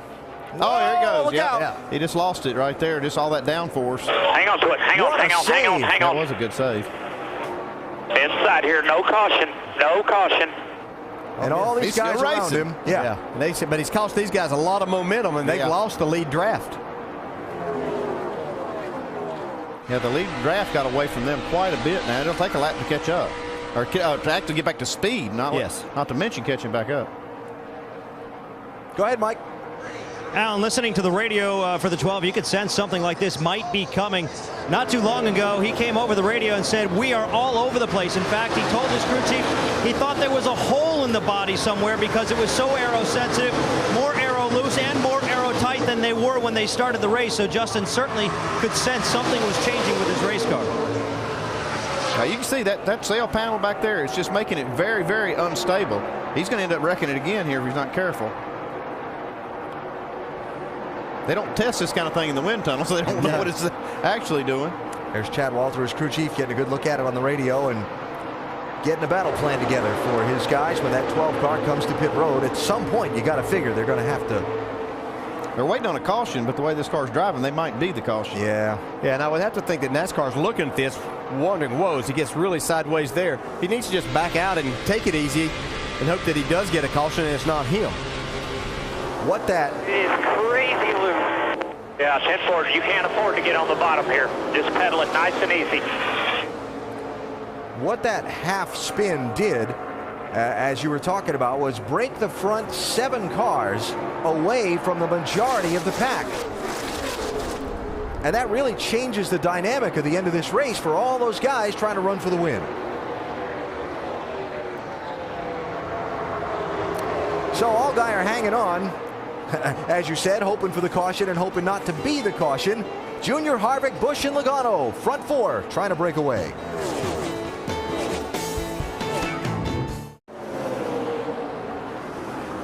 "12 laps to go in the Subway Jalapeno 250 powered by Coca-Cola. You're watching Dale Earnhardt Jr. lead this race in the car numbered 3, painted up like one of the ones his father made so famous during his glorious racing career. Richard Childress top right. One of the men collaborating on making this a reality, Tony Eury Jr., the man who prepared the car, and Dale Earnhardt Jr. behind the wheel, try to see if he can stay out in front of this very talented group of guys behind him and bring that 3 car home to victory tonight here at the World Center of Racing. I like his chances, but I'm looking back behind this group, and we talked about how those groups separated. Brad Keselowski's leading this second group back up through there. Been the last few laps about a half a second faster than Junior, so they're going to get there, it looks like. Yeah, and they're going to get a chance too, because at some point in time the 18 and the 20 are going to try to get by. Kevin Harvick's going to also probably try to get out and try to do what he can to win this race, so that's going to allow them once these guys get side by side. Clint Boyer and Ricky Stenhouse Jr., 5th and 6th, tucked up tightly together. You mentioned what a nice job Stenhouse has done tonight. He really has. He qualified well. He drove his car smart through the first part of this race, and now he's got himself up here with a chance to get a top 5 finish. You know, we've documented the troubles that he's had, but this is a great night for him. One thing you got to do too is give him credit for knowing how he needed this car to handle and getting it set up for the race and having a good handling race car, because that's what's kept him up there. Doc? Exactly, Andy. They made major adjustments on that first stop with track bar and wedge and air pressure. When he told him, he said the car is now good in, a little bit free coming off, and they said just drive it and be comfortable. He told me before the race that his run at Loudon last week had given him so much confidence, and that's what made the difference in qualifying today when he qualified 6th and now trying to hang on and maybe, just maybe, get his first top 5 finish of 2010. Doc, interestingly enough, in a news conference earlier today here at the Speedway, NASCAR Chairman and CEO Brian France said that changes may be coming to this nationwide series to ensure that seats remain available for young drivers and new teams like Stenhouse, a young talent trying to build his way up the racing ladder. It's always a balance, though, between having all these Cup stars and great race car drivers in the series for the young guys to learn from and having enough available seats. Jeremy Clements has been coasting on the apron. It looks like he's going to make it back around to pit road. He is it. That's him there rolling in. So we stay under the green flag. 29 cars on the lead lap, 9 laps to go, Dave. And Alan, when you think about the paint scheme on this 3-car and why Junior chose it with the entities that all agreed to doing this over all the others he had the options on, it's interesting to hear his answer on that. We talked to him in qualifying today. He was a little bit jealous when Martin Truex got to use it in 2004 on his way to his first of 2 nationwide championships. It was his favorite paint scheme that his dad ran growing up. And even recently, he's used it to design his own cars when he races online. He said, I wanted to make sure that if I ran this 3 one last time, that it was going to be in this paint scheme, the one that was my favorite whenever my dad drove it. Running this car tonight, the collaboration between Teresa Earnhardt, Richard Childress, and Dale Earnhardt Jr. And right now, I can tell you just from watching the fans on the property earlier today, there are a lot of Wrangler yellow and blue 3 shirts in this grandstand. If he's able to hold off this snarling pack of drivers, it's going to be an awfully loud ovation. Yeah, you see, it's just a 4-car pack right there, but now Keselowski has got up to Stenhouse, and he's been catching this group 3, 4, 5 tenths a lap. I think he's going to get right to him it looks like at the end of the race. Yeah, Ricky Stenhouse did a nice job there. He saw the 22 coming. He pulled out to get around the 21 and used Brad Keselowski's push to get himself up in the 5th spot. And they do continue to catch this lead group. Of Brad Keselowski's victories this year, 2 of them have come on last lap passes. One of those at what many consider to be the sister track to this Daytona Speedway, Talladega. Well, they're going to have a lot of momentum coming right here about the right time. They're going to have to find something to do with it now. They need to be making plans because they are going to have, a few miles an hour faster than the leaders are running. Yeah, the only problem that Brad's going to have is he has nobody pushing him right there. So he's going to have to make a decision when he gets up there. Is he going to continue to follow this 6, even though he doesn't have a lot of experience here, or is he going to try to do something on his own? Can I answer that? Yeah. No, he's not going to keep following him. 6 laps to go. Yeah, they were about 4 tenths of a second faster once again. Those 2 cars catching this group of 4. Okay, it's gone. Brad Keselowski's fast race car. Mike? Guys, when you look at Brad Keselowski's resume, a couple of things that stand out, and that would be his Cup Series win at Talladega and, of course, the Nationwide Series win there earlier this year. Obviously, this style of racing suits him. So I had a conversation with his crew chief, Paul Wolf, this weekend. He said part of it's instinctual, but part of it is the fact that he works at it so hard. He studies videotapes. He knows exactly where he wants to be. He puts himself in simulated situations so that he knows where he wants to be at this stage of the race. He studies this style of racing, and the homework could be paying off. He's running toward the front, but only a few laps to go, guys. And behind them, Ryan Newman and Carl they're Edwards coming too. hooked up. Yeah.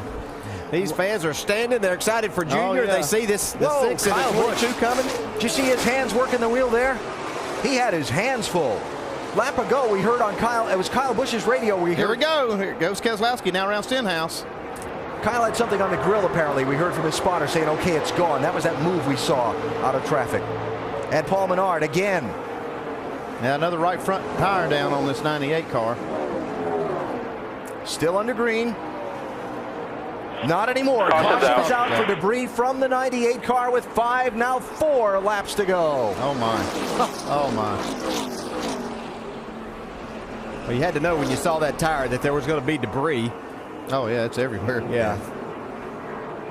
Yeah, no choice but to throw the yellow right there. And there it went. Man, you can see that tire pop. Same spot on the racetrack, too.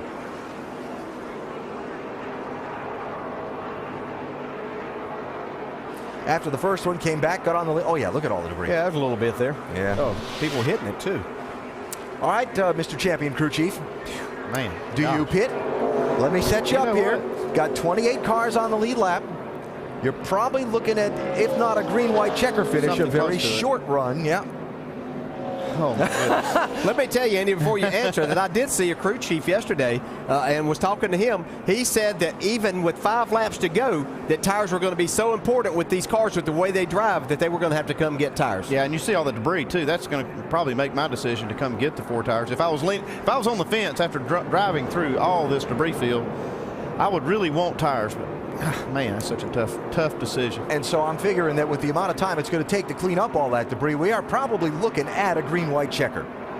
Yes, more than likely. The thing is, I'm looking at the lap times, and they were still running, very fast lap times, which tells me they were on the throttle pretty good. So it'll be tough. And I would say you'll see some cars stay out right here, but you're going to see some pit stops as well.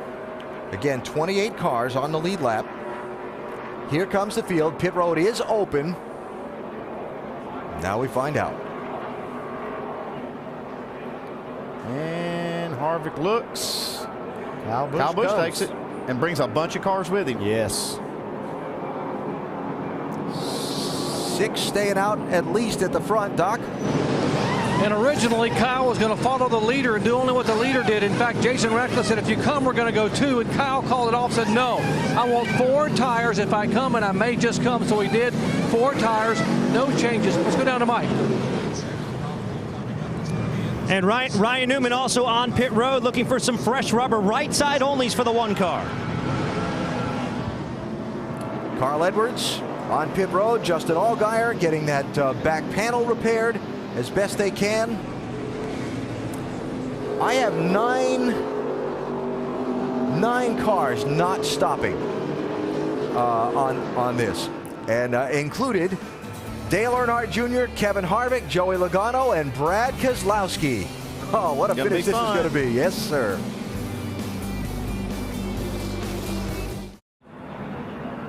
Setting up for a green-white checker finish to the Subway Jalapeno 250. You're looking at the top 5 as they run. None of those drivers pitted under this late caution flag. The yellow does give Tony Raines the Aaron's Lucky Dog free pass. He was the first driver a lap down, and he'll rejoin the fray. Tony in 27th position and now on the lead lap. In-race reporter Kevin Harvick's one of the guys who decided not to pit, DJ. Kevin Harvick, Dale Jarrett, you have a copy? Forward, Dale. Well, we're towards the end of this race. First impressions of the new car. It's been a heck of a race. They are fun to drive. They're definitely not easy to drive, but I think that's what makes it fun. It's been a fun race to be a part of so far, and hopefully we can have a good finish here. Well, now you're following that blue and yellow number 3. Are you just kind of playing a cat and mouse game with him? Do you know when you're going to try to make your move? Really like to see a Chevrolet win, whether it's us or the 21 or the 3. But we're going to get split up right here on this restart, so we'll see what happens. Okay, Kevin, good luck. Guys. I say whatever plan he had for making that move changed when that yellow flew. 1 lap to go. We just heard from Kevin Harvick, who did not pit under the yellow. Let's hear from Kyle Busch's team. They called him in from 3rd, Doc. Yeah, Jason Ratcliffe, you left it up to your driver to stay out or come in. He chose to pit. Why? I think for several reasons. You could see it. Everybody was just lined up. You had what you had. And, without the track position, I think he felt like he needed a little bit of an advantage, and tires would give him that if he's going to win it. Otherwise, we were just going to be stuck there with the top 5 maybe. So I think it's a good call. We could get multiple, green-white checkers right here. And if we do, I think he's going to, look like a hero. And tires are worth a lot. I mean, the rest of these other guys have over 20 laps on their tires. So it's going to be exciting. All right, Kyle Busch rolling the dice. Dave. The 3 cars stayed out. Pros and cons in that. Tony Eury Jr., what were the pros for staying out?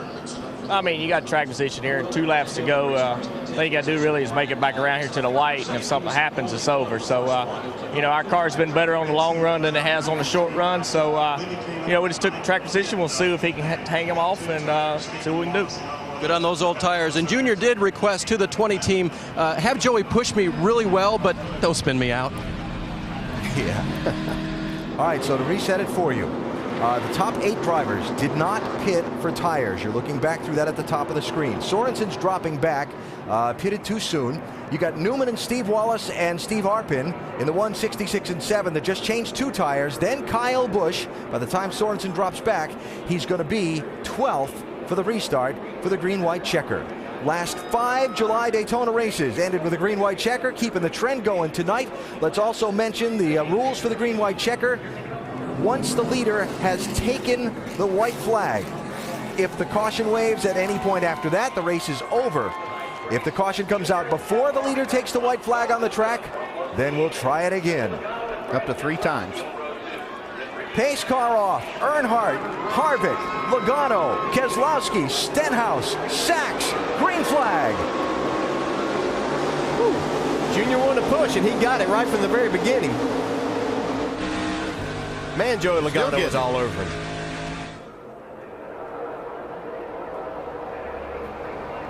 Here comes Harvick and Keselowski back on the outside, though. Brendan Gaughan bobbing into the outside lane, coming into the picture. 62 car with a push from Clint Boyer. Whoa. Contact there. They keep him straight for now. That was Kligerman on the back of Harvick.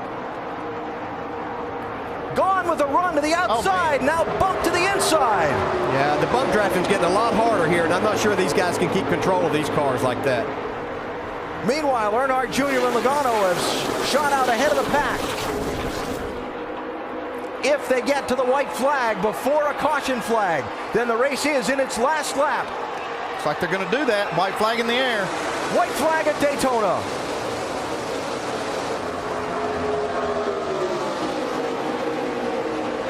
Stenhouse in the mix in the 6 car. If those front two get side by side, that could open the door for Stenhouse in that 6. He's had a great run all night. Kyle Busch still bottled up back in traffic. He's 11th. It's like Logano might be waiting until turn 4 here. He's getting a run right now. Stenhouse pushing. Here goes Keselowski. Got a wreck in the 3. Keep digging. Keep coming. There is a car in the wall behind them. Here they come to the checkered flag. You got him, man. And Earnhardt is going to drive a number 3 car to victory lane at Daytona again. Dale Earnhardt Jr. wins.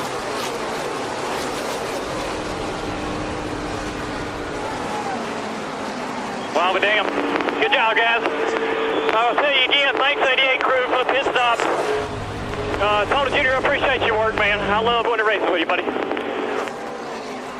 Incredible. I don't know if it's you guys, but that's chills good work, right TJ. there. You did a good job. You guys built a hell of a race car.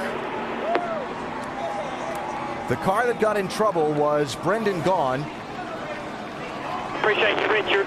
who has driven around and limped across the finish line. Kelly. Wow. Andy, I know you didn't work on the Wrangler car, but you did work on that 3 with Dale. It's great to see this. This is something I'm glad just to be up here to witness.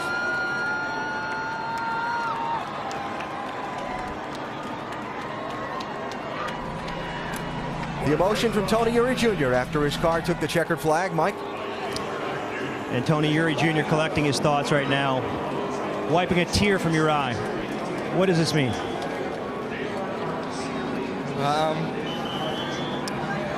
Man, you know, we lost everything here, and to come back with that number and do this, that means everything.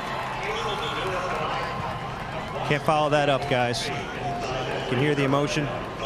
A very, very special win for everybody involved with the 3 team. Alan? Well, I'll tell you what, we have all, I think if you followed racing for a long time, you experience the highs and the lows revolving around this whole story with Dale Earnhardt in Daytona. But I think for Dale Earnhardt Jr. and I think for these fans, they're going to revel in the highs right now.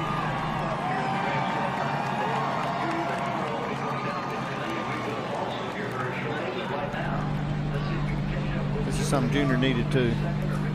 He did, and I'm sure he's taking this time just to kind of collect his thoughts a little bit too. Compose himself.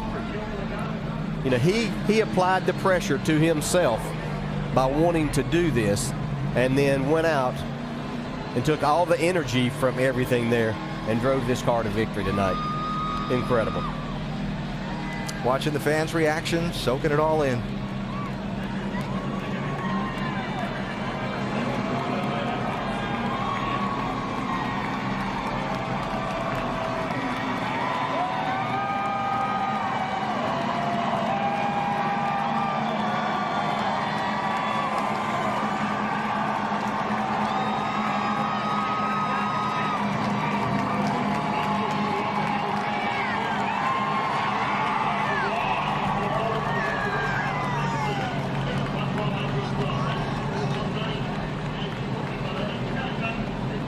Can only guess what's going through his mind right now.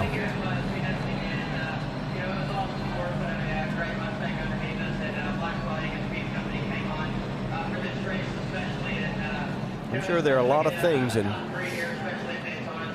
you know, if a lot of talk about whether the 3 should be run and shouldn't, and if there was anybody deserving to do it, it was certainly Dale Earnhardt Jr. and his father would be extremely proud in a lot of ways. He picked the paint job. He told us on NASCAR Countdown earlier that this would probably be the only time he would run this number and not do it again in the future. And he has certainly gotten the most from it tonight. Now going down for the spoiler angle check before he makes his way toward Daytona's victory lane.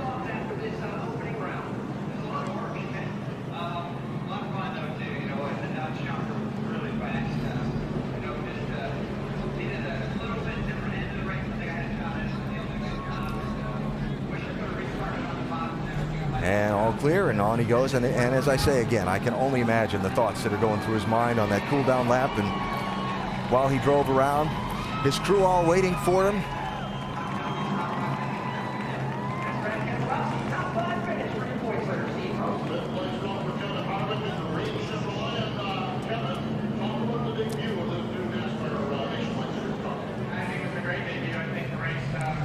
And the drive into victory lane for Dale Earnhardt Jr.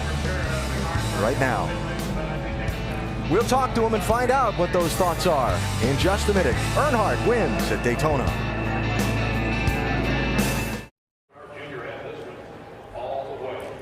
Dale Earnhardt Jr. driving into victory lane a moment ago and climbing out of his car, much to the delight of the fans, to celebrate with his crew. After a wild finish at Daytona that saw Earnhardt Jr. hold off the rest of the pack. Now, let's take you back to that last lap and show you the trouble. Brendan Gaughan, 62, Trevor Bayne, 99. Oh, got clipped just barely by the 99. See, Trevor Bayne gets a lot of damage also. And that was all behind the leaders up at the head of the pack. The caution flag did not get waved, and the lead pack steamed to the finish line. Junior had enough to hold off Logano, Stenhouse, Keselowski, and all the rest. And Dale Earnhardt Jr. has won tonight here in Daytona. We go to our Wrangler Victory Circle now and hear from tonight's winner. So, safe to say you were anxious to get out and celebrate this great victory? Yeah. I don't know where to start, who to start thanking. Liz is so long. I want to thank Wrangler first off. I told him I wanted to run this paint scheme this year. I didn't, we weren't asking for more money. We just carve off a little bit of what we had in the personal service agreement and we'd make it work. I love working with them. They're such a great company. So I want to thank them.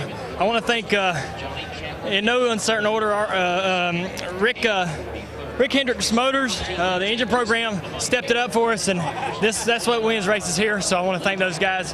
They deserve a lot of credit. I want to thank the fans here tonight. I didn't want to do a burnout and tear the motor up because we just said we got to learn what we gained on the motor, take it back, and try to figure out how we can make it better, see how the wear was and stuff. But I want to thank the fans for coming out. It was a great crowd. My JR Motorsports teammates and all the guys at the shop, the 88 crew pitted the car for us. So I want to thank them for doing that. Everybody just volunteered for this deal. So I feel lucky. I feel really lucky. I was so worried that I wasn't going to win because nothing but a win, was good enough. Yeah. Well, just for everybody in the world, if you didn't win, it was what a waste of time. Why to do it? So I worked hard to try to win it, and not only for Daddy, I'm proud of him going in the Hall of Fame, and he would be proud of this, I'm sure. And just all these fans. He has so many great fans, not just mine. This is for his fans. Hope that they enjoyed this. This is it. No more three for me. We'll win, and this will be it. That's it. You drove up by the wall. You looked into the eyes of a lot of them. What'd you see up there? Oh, I don't know, man. I couldn't see that good. A lot of sweat, and I just... What'd you feel? Didn't want to do a burnout because I wanted to tear this motor apart and see what we did, how we improved, and it's emotional, I'm proud of myself. I'm proud of, I'm proud to have done what I did with this group, the JR Motorsports group. I'm proud for Richard and Teresa and everybody who was associated that came together to make this happen, but mainly the fans. I hope that they really got a lot out of this. and because it was trying emotionally to put it together. I'll quit yapping. You know, y'all go interview the rest of them guys. We're glad. We're happy. Thanks for everybody that tuned in. It was a good race, and I enjoyed it. We're glad you put the 3 back in victory lane. I know a lot of people are, Dale. And as we look back up here, I think Doc is caught up with Richard Childress right over there. Let me just ask you real quick. Sure. When you gave him a hug, what was that like with Richard? Well, he just said that Daddy would be happy, real happy. And who would know better than him? I feel the same way, but I never knew what I was going to get with Daddy sometimes. But he was a loose cannon. But Richard and him were great buds, and you know, I don't know how this happened. You know, we didn't have the best car early in the race. The 20 car had to run on the back straightaway. I thought the race was over. The 6, he ducked out to try to look, and the 6 didn't go, so he pulled it back in. Who knows what would have happened there, but these things are a lottery, and I just feel real lucky to have won the race and the whole package with the car and team and Richard and everybody else, just real emotional. But I'm glad for him. Here, I want everybody just to be happy. You know what I mean? That's all I want. I think they will be, because you have a heavy right foot and big shoulders to do this, Junior. Thank you. Let's go to Doc. Just a few feet away from where Dale Jr. is celebrating Richard. So many wonderful memories. So what does it mean to you now to see that 3 car back in victory lane? Well, it's really special. You know, I know how much has been put into this by Dale Jr., Kelly, their whole race team. And when Kelly came to us and put it together, I thought it was a great tribute to Dale. To see Dale Jr. here in Winter Circle tonight, the look on his face brought back many memories of when I saw the Dale Sr. here. Talk about the memories. I didn't think I'd ever see you with the black 3, blaring a hat with a black 3 on it. You said 10 years ago you probably would not have a 3 car on the racetrack again. You brought it tonight, and what did you think when you saw that car go to the top of the board like the old days? Well, when you see the 3 up on the board at Daytona, it brought back a lot of memories. Dale Jr. ran the 3 for us here in 2002 and won the race here, and here he is tonight, won another race, so it's special. Would you consider running it again or down the road in the future? I mean, it was such a special night for the fans who enjoyed it so much, and obviously it brings back some success for RCR, Teresa Earnhardt, and Dale Jr. No, we don't have no plans on running it. My grandsons run it. Both of them run it. One runs it in the truck and the other one in the K&N series, but we don't have any plans of bringing it back anymore. Dale Jr., when asked a moment ago, said you told him when he came into victory lane his daddy would be very, very proud of him tonight. Obviously, I know Dale looking down. If he were here, what do you think Dale Sr. would say right now? He'd be very proud. He's very proud of his whole family and everything they've accomplished, and a lot more wins in there for Dale Jr. Richard Childress, championships, wins at Daytona. He was a part of this whole process along with Teresa Earnhardt, Kelly Earnhardt, and Dale Earnhardt Jr. Bringing back some wonderful memories, Alan, and bringing back the colors and the victory for Earnhardt here at Daytona. A great night here at Daytona, Doc. You heard Dale Earnhardt Jr.'s words a minute ago. Winning was everything tonight. And he got to the checkered flag first in that number 3 car at Daytona.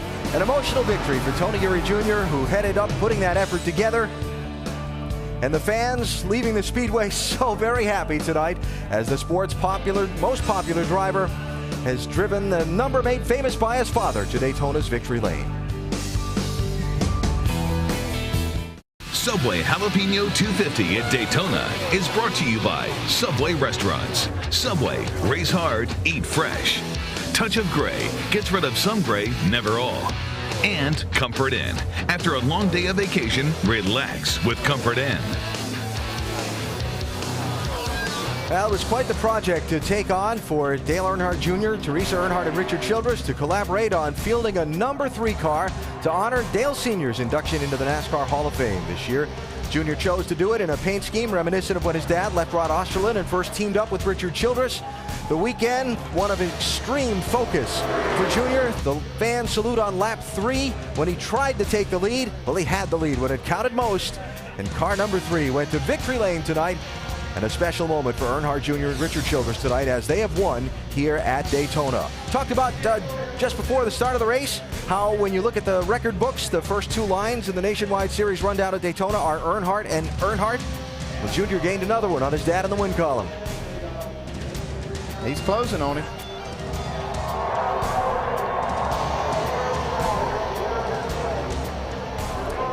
Moment of acknowledgement to the fans on the window of the car just a moment ago.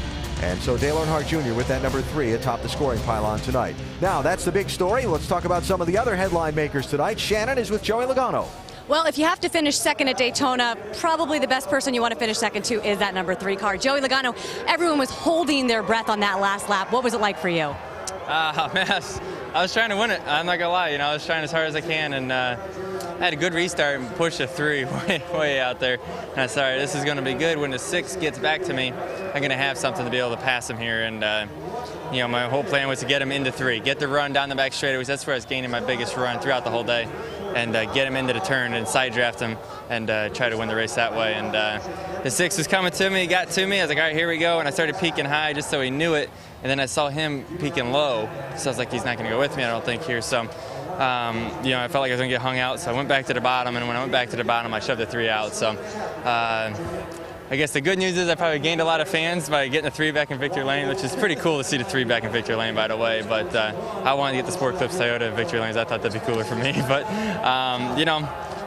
it's cool. But I want to win races. Second doesn't mean much to me in a nationwide car. So I want to have trophies. Joey Logano definitely wants to get to victory lane, but pretty cool to push that 3 there. Mike? And your championship leader, Brad Keselowski, very much in the thick of things at the end of this race. It came down to restart. You were on old tires. What was that like? Well, the tires are just worn out, and Kevin was spinning his tires, Dale was spinning tires, and you just don't want to run into each other and cause a big wreck and ruin our day. So came with a solid finish. Feel like we had one of the best cars, and just didn't quite catch the right brakes, but really proud of everybody at Penske Racing. They've been working hard and building this new car. Has got all these guys on overtime, and they busted their butt and gave me one of the best cars. So kudos to them, and congratulations to Dale. He's a good friend of mine, so glad to see him back in victory lane. And kudos to Brad Keselowski. His championship point lead now 277 markers, the largest lead he's had all year, Alan. A gain of 30 on the night at Daytona. As we look at the standings, talked about whether Brad would yard Carl Edwards or Carl would gain a chunk of ground. Well, kind of a standoff, which doesn't do anything good for Carl's championship hopes at this point in the season. More post-race from Daytona in just a minute.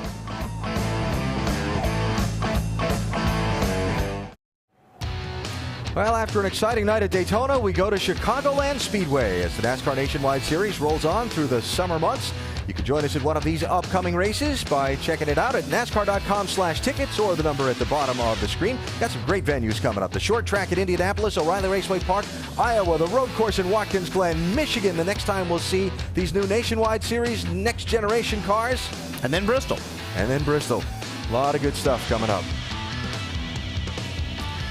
So on the night tonight, the track, turn 2, seemed to be okay. Never heard anybody complaining about that. The new cars, wild, but great. Yeah, they did. They were a little bit shaky as far as the way they looked, but they still handled okay, and it was an exciting finish. And the 3 car went to victory lane again. Yeah, and he showed just why he's literally one of the best to ever drive here at Daytona, Dale Earnhardt Jr. And, if you look down the list a little bit, Jack Roush has to be pretty proud of his young guys. Ricky Stenhouse Jr. finishing 3rd and Brian Eichler at 9th. 2 guys in the top 10 for him. Kyle Busch came back to 7th after the 4-tire pit stop. But in the end, it was Dale Earnhardt Jr. who will make all the big headlines from tonight. Next Friday night, the NASCAR Nationwide Series at Chicagoland, ESPN at 7:30 Eastern. Sports Center is next, including more post-race coverage from here in Daytona. We'll be back in just a few minutes. Dale Earnhardt Jr. is won tonight here at the World Center of Racing. This has been a presentation of ESPN, the worldwide leader in sports.